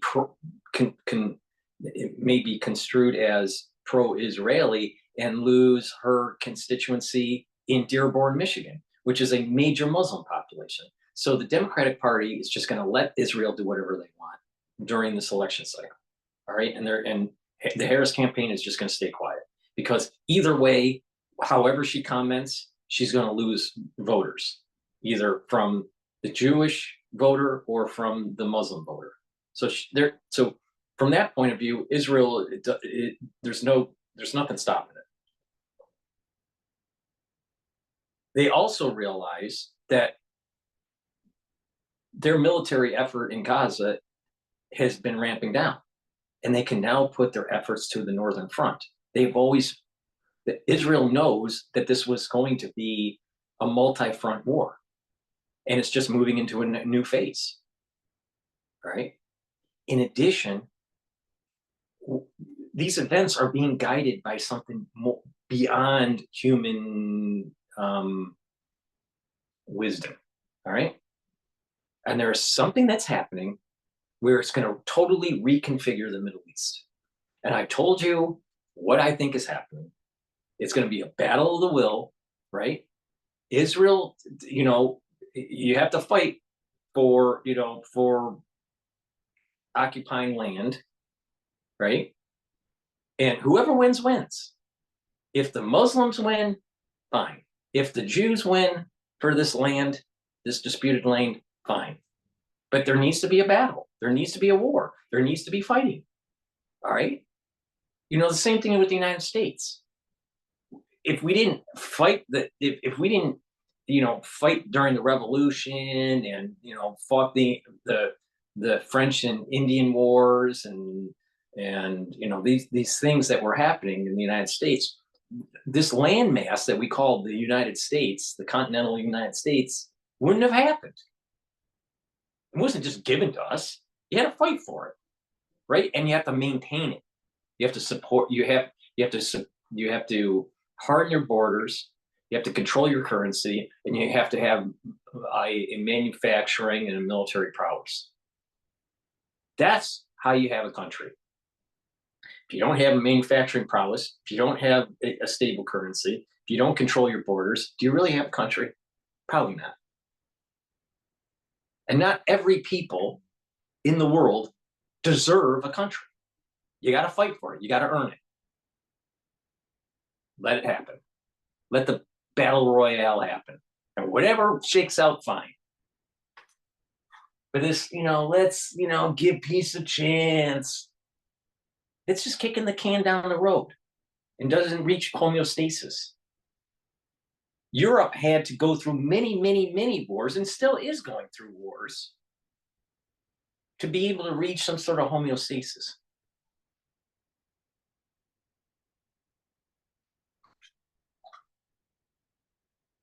That's why it's happening. I'm glad you asked. That Lebanese border since October the 7th. But why has Israel escalated things with Hezbollah now? Well, I think that the question is why not before? I mean, the Hezbollah really out of the blue launched a war on Israel a year ago. There are more than 60,000 refugees who were evacuated, Israelis who were evacuated from the northern border, and they don't live at home and did not return home. The same could be said, though, for the Lebanese people in the south of the country as well. They've also had to leave their homes. As a result of it. But in that case, you know, I'm not a supporter of the current Israeli government. And I am not supporter of any war, including the war in Lebanon. But the truth is that it was a decision of Hezbollah to launch a war after the barbaric massacre of Hamas in the southern part of Israel, identifying with Hamas's targets. And we tried, the United States tried, and France tried to convince the Lebanese to stop it. And they also tried to convince Israel to de-escalate things along that border as well. If we can just turn to what is happening today, 287 people have been killed so far, more than 1,000 injured, many women and children included. Is Israel carrying out a war not just on Hezbollah, but on the Lebanese people as well? As a result of it, I mean, they are embedded in the civilian society. Of course, I mean, Hezbollah took Lebanon as hostage. I think that the poor Minister of Health and others, what can they do against Hezbollah? It became a poor country. And this is a strong, relatively strong paramilitary organization. And it is a tragedy. Now we have to end it. We have to end it, and we know how to end it. So the way to end. So are you saying? Are you saying that Israel is justified in the way that it's conducted the airstrikes over the last few hours? That if innocent civilians, So don't put it in a corner in which I have to defend killing of civilians. I'm not there. I'm not there. I will not be there either. I want to save lives on both sides. And when I see civilian victims, believe me, my heart is broken. And I believe that I know the way to put an end to it. And the way to put an end to it is to indirectly or whatever, put the parties around the table and tell them you agreed in 2006 to the UN resolution 1701. Return to it. You did not implement it as you should have implemented. But a diplomatic solution at this stage has got to be further away than it is. A diplomatic solution at this point of the war has got to be further away than it has ever been since October the 7th, surely. Regretfully, but it is not impossible. And you have the superpower, the most important superpower of the world, the United States of America, which insists on this solution and is asking the parties to accept it. So I believe that it is not impossible to get to something that has already been agreed in the past. It is not an invention. It is not going to humiliate any side. And this is a rational solution to the problem. Why should we continue this war? It is totally unneeded. Thank you, Yossi, for your insight. That is Yossi Belenfras, former Minister of Justice for Israel. Thank you. Well, the head of the UN interim force in Lebanon has just released a statement saying, Geraldo Lazaro said there's grave concern for the safety of civilians in southern Lebanon amidst the most intense Israeli bombing campaign since last October. He says any further escalation could have far-reaching and devastating consequences, not only for those living on both sides of the blue line, but also for the broader region.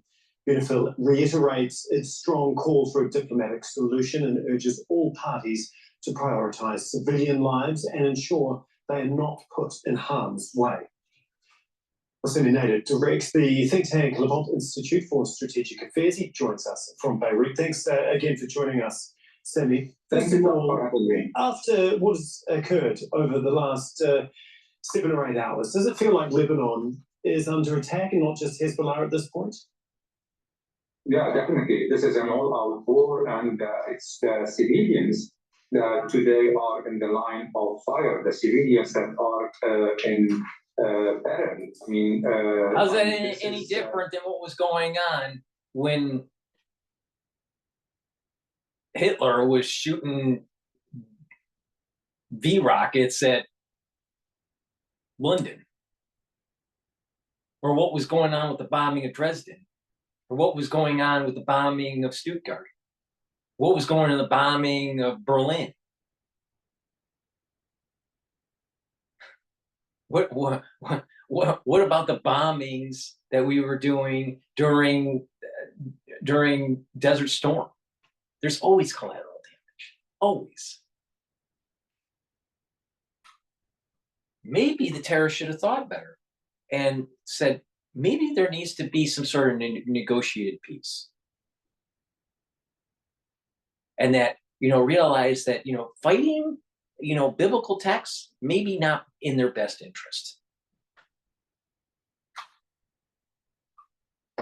Please go to my store, the-studio-reykjavik.com, and get the NAD+. I take this every day. Why? Because it helps to boost up my energy levels, right? And it helps to heal and help with the repair mechanism for DNA damage, all right? So when we get older, we'll develop DNA damage for multiple reasons, all right? And we have a repair mechanism to do it. But sometimes there's too much damage and the repairs don't take place, or they're not as efficient. By taking NAD+, those repair mechanisms will be more efficient. So take NAD+ to boost up your energy and to help with DNA repair. Very important. In addition, it also helps with neural protection, right? It helps with your neurons. So that's important because as you grow older, you start having problems with your neurons. Neural health is a problem when you get older. So take NAD+ to get more energy, to help to repair DNA damage, and to help to support your neural health. Go to my store, the-studio-reykjavik.com, and get NAD+. Nattokinase, really important. Why? Because it breaks up clots. And at higher doses for nattokinase, you can bring down your LDL and your HDL levels. You should be taking this every day for cardiovascular health. So please, go to my store and take the nattokinase every day, add it to your daily protocol.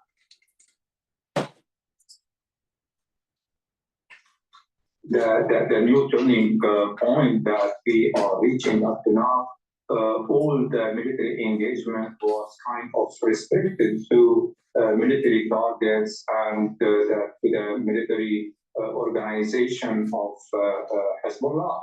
But today, what we are witnessing is a mass migration of civilians, a huge death toll among the civilians. More than 180 persons were killed. And this bodes very ill for the days to come. We still have in the memory similar scenes like the one that happened in 2006, and how the civilians paid the heavy price of the clashes between Hezbollah and Israel. All the more that chances of a political solution for a political compromise are very thin. The position of both parties are apart.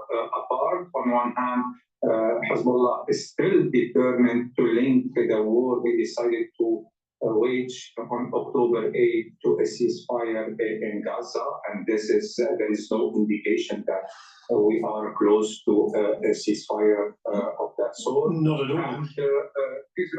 And Israel is determined to change what they call the military equation on the north in order to facilitate the return of the citizens of the north. Yes. And added a first objective to the war. And it's now clear that the number one arena of this war is Lebanon and is not Gaza anymore. It certainly feels like the focus has definitely shifted. I mean, where does the events of today, where do the airstrikes, where does it leave the Lebanese government and the authorities there? What can or should they be doing right now? Actually, what they have, the position they have taken is the right one, but they have no leverage on the ground, and they have no leverage on Hezbollah so far. I mean, the Lebanese government stated it clearly that they are ready to implement 1701 UN resolution. And this is the only way out of this crisis. And this decision could not be taken without the consent of Hezbollah. But up to now, Hezbollah did not say loud and clear that he's ready to implement this resolution. And he cannot say it as long as he's linking this war with the Gaza war. And because this is where lies the contradiction. Okay. So unless Hezbollah is ready to de-link his operation to the war taking place in Gaza, the chances of seeing this UN resolution implemented are thin. Yeah. Lebanon is also facing major economic issues, millions of refugees. What impact, the longer that this goes on along the southern border and potentially further into Lebanon, what impact is that going to have on the country? Will it be able to cope? This is really the most important question. And this is where the issue, where the stakes are. Situation today is totally different from the one prevailing in 2006. The Lebanese pound has lost 98% of its value. More than 80% of the Lebanese are living under poverty, the line of poverty. Unemployment is above 40%, and this the economic situation is in a very dire situation, in fact. And so what Lebanon has no more the capability to withstand a war similar to that of 2006, where he can get the money to rebuild its infrastructure. Plus, today, Lebanon is still reeling from the consequences of the Beirut platform, of a financial crisis, and of a COVID crisis. 3 consecutive crises that wreaked havoc on the Lebanese economy. Repercussions, we will have to wait and see exactly how this affects almost every facet of life in Lebanon. Thanks so much, Sami Nader, the director of the think tank Levant Institute for Strategic Affairs. Please go to my store, the-studio-reykjavik.com. The link is in the description of this video, and get the vitamin K2. This is a dual-purpose product. This is going to help with your bone health and your cardiovascular health. Take it every day. Please go to my store, the-studio-reykjavik.com. I also have a new product on my store. It's NAC. NAC helps to bring up your glutathione levels. It's a very strong antioxidant. And it also helps to detoxify your liver and your kidney. All right. In addition, it'll also help to mitigate some issues with mental health, like ADHD, anxiety. It'll help to calm down. So please go to my store to improve your mental health and to boost up your glutathione levels, because glutathione is a very strong antioxidant, right? And you want to detoxify your liver and your kidney. Take NAC. It's synergistic with C60, because C60 is soaking up free radicals in one way, and NAC boosts up your glutathione levels and soaking up free radicals in a different way. So they're synergistic, and that means that you age slower and improve your health. And by having less cellular damage, that also helps to improve your immune system. So please go to my store, the-studio-reykjavik.com, and take NAC every day. All right. Ubiquinol, the active form for CoQ10. You should be taking this every day. I've been taking Ubiquinol for a long time. And what this will do is to help to boost up your energy levels. It's a strong antioxidant, and it also helps to improve neural health. So please go to my store, the-studio-reykjavik.com, and take Ubiquinol. It's the active form for CoQ10. All right. Take it every day. Why? Because It's a strong antioxidant, and it's synergistic with C60 and the NAC, right? So you're attacking it, and you're attacking the free radicals in different ways to soak up those free radicals. All right, it's boosting up your energy levels, and especially when you get older, you need to protect your neurons and improve your neural health to slow down age-related neurodegeneration. So take ubiquinol every day. Please go to my store, the-studio-reykjavik.com.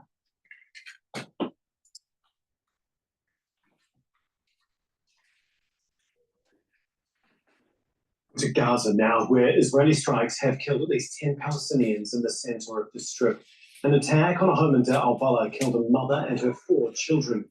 Another 5 people were killed when a school used as a shelter in Al-Nusra refugee camp was bombed. Israeli forces have killed more than 41,400 Palestinians. All right, so what I'm going to do is I'm going to switch to what was published by Times Radio.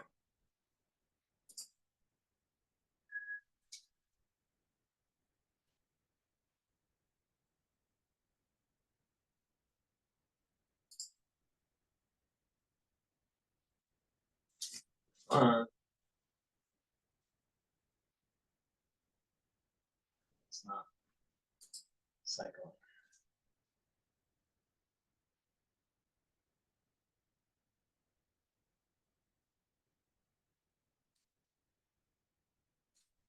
Maybe I can do Times Radio.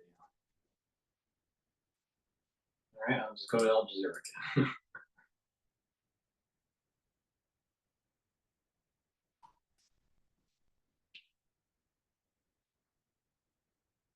Very strange.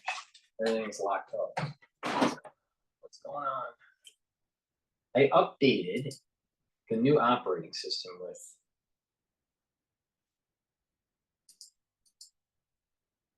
Apple.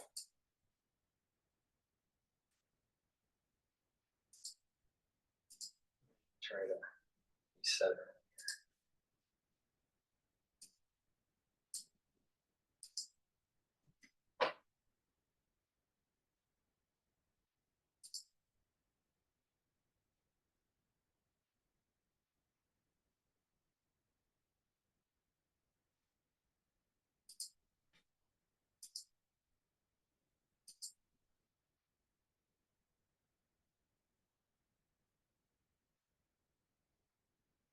It's not working. I don't know. I might have to reboot. All right. Still to be confirmed, champ. Okay, it's working. South America take on Chuca of Mexico. That match and the remainder of the tournament will be played in Qatar in December. All the winners of those 2 games will progress into a playoff on December the 14th. Whoever makes it through will face European champions Real Madrid, the first. All right, this is Fox. This is Fox News. Popeye's wings are the official wing of watching football. Win the wing game every week with 7 signature flavors, including new sweet. All right, a Fox News alert. IDF forces have hit about 300 Hezbollah targets in Lebanon today, as Hezbollah is vowing a war of reckoning. The IDF confirming it has taken down 6 senior Hezbollah commanders, including at least 1 on the State Department's most wanted list. But the United States still warning caution. Nobody, including Secretary Austin, is shedding a tear over the death of Mr. Akil, who does have American blood on his hands. I think the world's better for not having him walking around on the planet anymore. But that doesn't mean we want to see a full-out war. We don't believe, again, that that's in the best interest of the Israeli people. All right, here for its reaction is retired Navy SEAL and author Jack Carr. Jack, what did you say? Thanks so much for having me. All right, we knew this was coming eventually. I mean, Hezbollah kept shooting rockets into Israel. They're not going to just sit there and say, "Oh, stop it." They're going to do something. Yeah, nope, you know what's strange is that he's got the look of the American Psycho, but with a beard. He's got this mannerism that's like American Psycho mannerism about him. for long enough, but really the seeds of what happened today, was happening over the last year, were planted back in the early 80s with the group we now know as Hezbollah, hitting us first at our embassy in April of 1983, and then at the Marine Beirut barracks and headquarters bombing that happened on October 23rd, 1983. And interestingly enough, just this last Friday, we finally got one of the people who was involved in both of those attacks and an embassy annex bombing. I want to just diverge here for a second. I remember when the Beirut bombing took place. All right, and I remember hearing it on the TV. All right, this is back in '83, right? And the I had a computer at the time, and it was the Commodore 64, right? And I think I was just learning programming, or maybe I was playing a game on the Commodore. But I remember being on the Commodore 64, and then there was a TV in the room that was playing the news about this bombing, the Beirut bombing. So I remember this event very well. You know, and the thing is that we just put our tail between our legs and just, you know, and didn't do really not much about it. And this kind of sets in motion that emboldens the terrorists. You got it. These people, you have to kill. You have to kill. That's the way of the jungle over there. Terrorists, I mean, they do not understand anything but force. Been 40 years ago to the date this last Friday. So he's been taken off the board 40 years. Yeah. later. Well, the United States About never time. forgets when it comes to the bad guys. Here's the Unless thing you're that's going on now, unless you're a Hezbollah- Democrat, then you'll forget. Please go to my store, the-studio-reykjavik.com, and get the zeolite. Zeolite, you take a few drops, put it on your tongue, you drink it with filtered water. It will help to detoxify heavy metals, toxins, and chemicals. All right. We are bombarded by chemtrails, by chemicals in our food and water, in the air we breathe, and even in the clothing we wear. A lot of people don't realize that forever chemicals are sometimes on coats and certain types of clothing. So we have exposure to forever chemicals, PFAS and PFAS and a whole bunch of other stuff. And there's ways to chelate those chemicals out of your body, to detoxify your body. So go to the store, the-studio-reykjavik.com, and get the zeolite to bind those chemicals. Take a few drops underneath your tongue, drink water with it. All right. And, use up the bottle. Some people prefer to detox throughout the whole year. This is the type of zeolite that you can take year round. How it works is it has a negative charged molecule. Zeolite is a negatively charged molecule, and it'll attach to positively charged chemicals, toxins, and heavy metals, bind, and then allow you to urinate that out in about 6 to 8 hours. So some people just use the whole bottle and do it once or twice a year. Some people take it year round. It's up to you. But please go to my store, the-studio-reykjavik.com, and take the zeolite.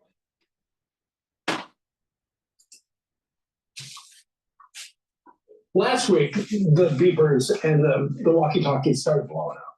We knew there would be a reaction. However, Israel has completely overwhelmed them. They haven't really been able to get off a good shot. It's incredible what they pulled off, especially with first the pagers and then with the walkie-talkies the next day. It's a modern day Trojan horse. This will be studied for decades, if not centuries. And obviously they use pagers because there are less listening devices on those than say on our cell phones right there. Cameras, photos, text messages, emails, those don't exist on the pagers. But what Israel did to get inside that supply chain, or perhaps to create the company years and years ago, that then feeds these pagers into the system, and to so precisely target Hezbollah leadership through these pagers, that is unprecedented and will be studied for decades. No kidding. It was absolutely brilliant that it worked, and they pulled it off before those guys were able to figure it out in Lebanon. I mean, let me ask you this: for the people sitting here in the United States, worried about a larger war, is that one of your concerns? Oh, it certainly is a concern. And right now, that's really the ball's in Iran's court. Not necessarily Hezbollah, not necessarily Hamas, but Iran. And what they learned from the 1983 Beirut barracks bombing is that terrorism works. And unfortunately, we didn't retaliate in the wake of that event. We left in early 1984. So that taught Iran a lesson, and that terrorism works through these proxies. So they set the rules. And right now, Israel is shifting those rules a bit. So maximum pressure on Iran while supporting the Iranian populace. So we'll see. Well, the United Nations General Assembly convenes this week. And it turns out there's a Reuters story out this morning that it sounds like Iran is now willing to talk about nuclear stuff. But isn't that just so coincidental? All this stuff is going on where they are helping Hezbollah fire off at Israel. Now they're going, oh, you know what? We want peace. Oh, certainly. And there's this maximum pressure also includes other countries in the region as well. Israeli Special Operations Forces about 2 weeks ago did a very audacious mission into Syria, hitting a precision-guided weapons facility, also a Russian listening post. There's a Russian component to a relationship with Syria. They put Israeli Special Operations Forces on the ground, went inside this facility, blew it up from the inside because they couldn't hit it from the air, and used drones as a blocking force for the first time. So Israel's on the move. You've been thinking about this for a long time. He's written a great book. It's called Targeted Beirut. Jack Carr, thank you very much for joining us live. Thanks so much. All right. I'm Steve Ducey. I'm Brian Kilmeade. And he just has facial mannerisms of the American Psycho. But please go to my store, the-studio-reykjavik.com, and get the C60. This is a very strong antioxidant, and it is synergistic with ubiquinol and resveratrol and NAC and these other antioxidants that you can purchase from my store. But this is a very potent. All right, basically what it is that there's a molecule of 60 carbons that looks like a soccer ball, and it's called a buckyball, and it's suspended in oil. Now there's 3 different oils that it can be suspended in. So it's in avocado oil, coconut oil, or in extra virgin olive oil. Okay, so C60 is lipid soluble, so it's in an oil. You take a teaspoon of it a day. You take it every day, and what will happen is it'll start to slow down the aging process of your cells and of your tissue and of your organs. And over time, what you'll notice is that you're aging slower. In addition, it's going to boost up your energy because it's improving the health of your mitochondria. All right. When you are reducing those free radicals in your body, you're improving your cells and your tissue, and you're also reducing the oxidation of LDL. All right. And when you're taking this, by reducing the oxidation of LDL, you're reducing the chances of creating foam cells, which reduces the chances of developing arteriosclerosis, building up a plaque on in your arteries. So this is a dual purpose product. You can help with your cardiovascular system by taking C60, by reducing the oxidative process of LDL. In addition, by reducing reactive oxygen species and reducing that whole cascade, that inflammatory cascade, you're also helping with your immune system. So the whole idea here is soak up free radicals, and soak up free radicals through different ways at the same time. So C60 soaks up those free radicals using a C60 molecule. Resveratrol is an antioxidant. It'll soak up free radicals in a different way. Ubiquinol soaks up free radicals in a different way. NAC soaks up free radicals boosting up your glutathione levels. So when you're soaking up those free radicals in all these different ways, what happens is that you are reducing that stress on the cell, and you are allowing for your body to heal, and you're slowing down the aging process. When we get older, we oxidize more. All right, we have more free radicals, and it's more important to soak them up. And there's a compound effect. The longer you do this on a continual basis, the more you will see on how your body is healing and your health is improving, and you're slowing down the aging process. You will look younger, all right? Especially when you compare it to your peer group that's not doing this protocol. So please go to my store and get the C60. I take this every day, take a teaspoon every day. Take it on an empty stomach for better absorption, and take it before you work out. you do a heavy workout, because your recovery time will improve. All right, you'll reduce your recovery time. Why? Because when you're working out, you're creating free radicals. All right, and it's soaking them up as you're working out. So please go to my store, the-studio-reykjavik.com, and get the C60 either in the avocado, in the extra virgin olive oil, or in the MCT coconut oil. I have it in a 2 ounce, a 4 ounce, or an 8 ounce configuration. The higher the ounce configuration that you purchase, it's cheaper per ounce. So it behooves you to buy at a higher ounce, but take a teaspoon a day. This is a great product. This is a major pillar to my anti-aging protocol. Go to my store, the-studio-reykjavik.com, and get the C60. That's the end of the broadcast and PNN. Hopefully you have learned a little bit about how to improve your body and how to improve your cardiovascular health, how to slow down the aging process, all these different things that I offer on my store, the-studio-reykjavik.com, how to mix and match. I know, people's house finances are limited, and you have to, kind of be targeted. But if you follow what I'm saying, right, you can improve your health greatly.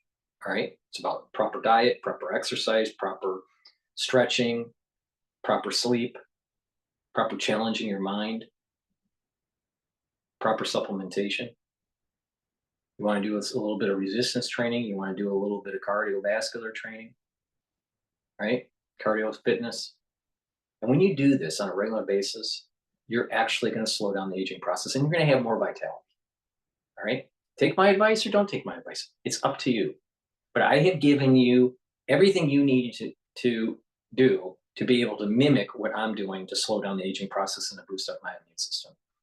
Please go to my store, the-studio-reykjavik.com. Please share the links. Please ask your social media to follow me so I can reach a larger audience, so I can teach people how to improve their health naturally through supplementation and through proper diet and exercise. And, hopefully in a small way, people's health can improve. Please go to my store, the-studio-reykjavik.com. Get the supplements and ask your social media to follow me. I appreciate it. Please share the links. Thank you for your help. I greatly appreciate all the support that I have been given over the years, especially covering the crisis in 2020. And, we're going through additional crises. Like, for example, what's going on in the Middle East, what's going on in Europe, what's going on in Asia, right, are going to be problematic for us, especially in the United States. And I also tell you how to navigate through the tumultuous markets. I've given you resistance points and support levels for the S&P 500 so you can invest for retirement. All right. It's trading at 5,718. The S&P 500. If you were listening to Alex Jones, like a few weeks ago, you would think that the S&P 500 would be at like 2 or maybe 200. All right. Because he thought the sky was falling. And I told you the sky is not falling. And that we're probably going to close out the year at 5,800 or maybe even 6,000. And guess what? 5,718 is not too far away to 5,800. And it's not too far away from 6,000. Take my advice or don't take my advice. But I'm usually really accurate. So please go to my store. Please follow me. I'll navigate you through these problems. Thank you for listening and have a nice day.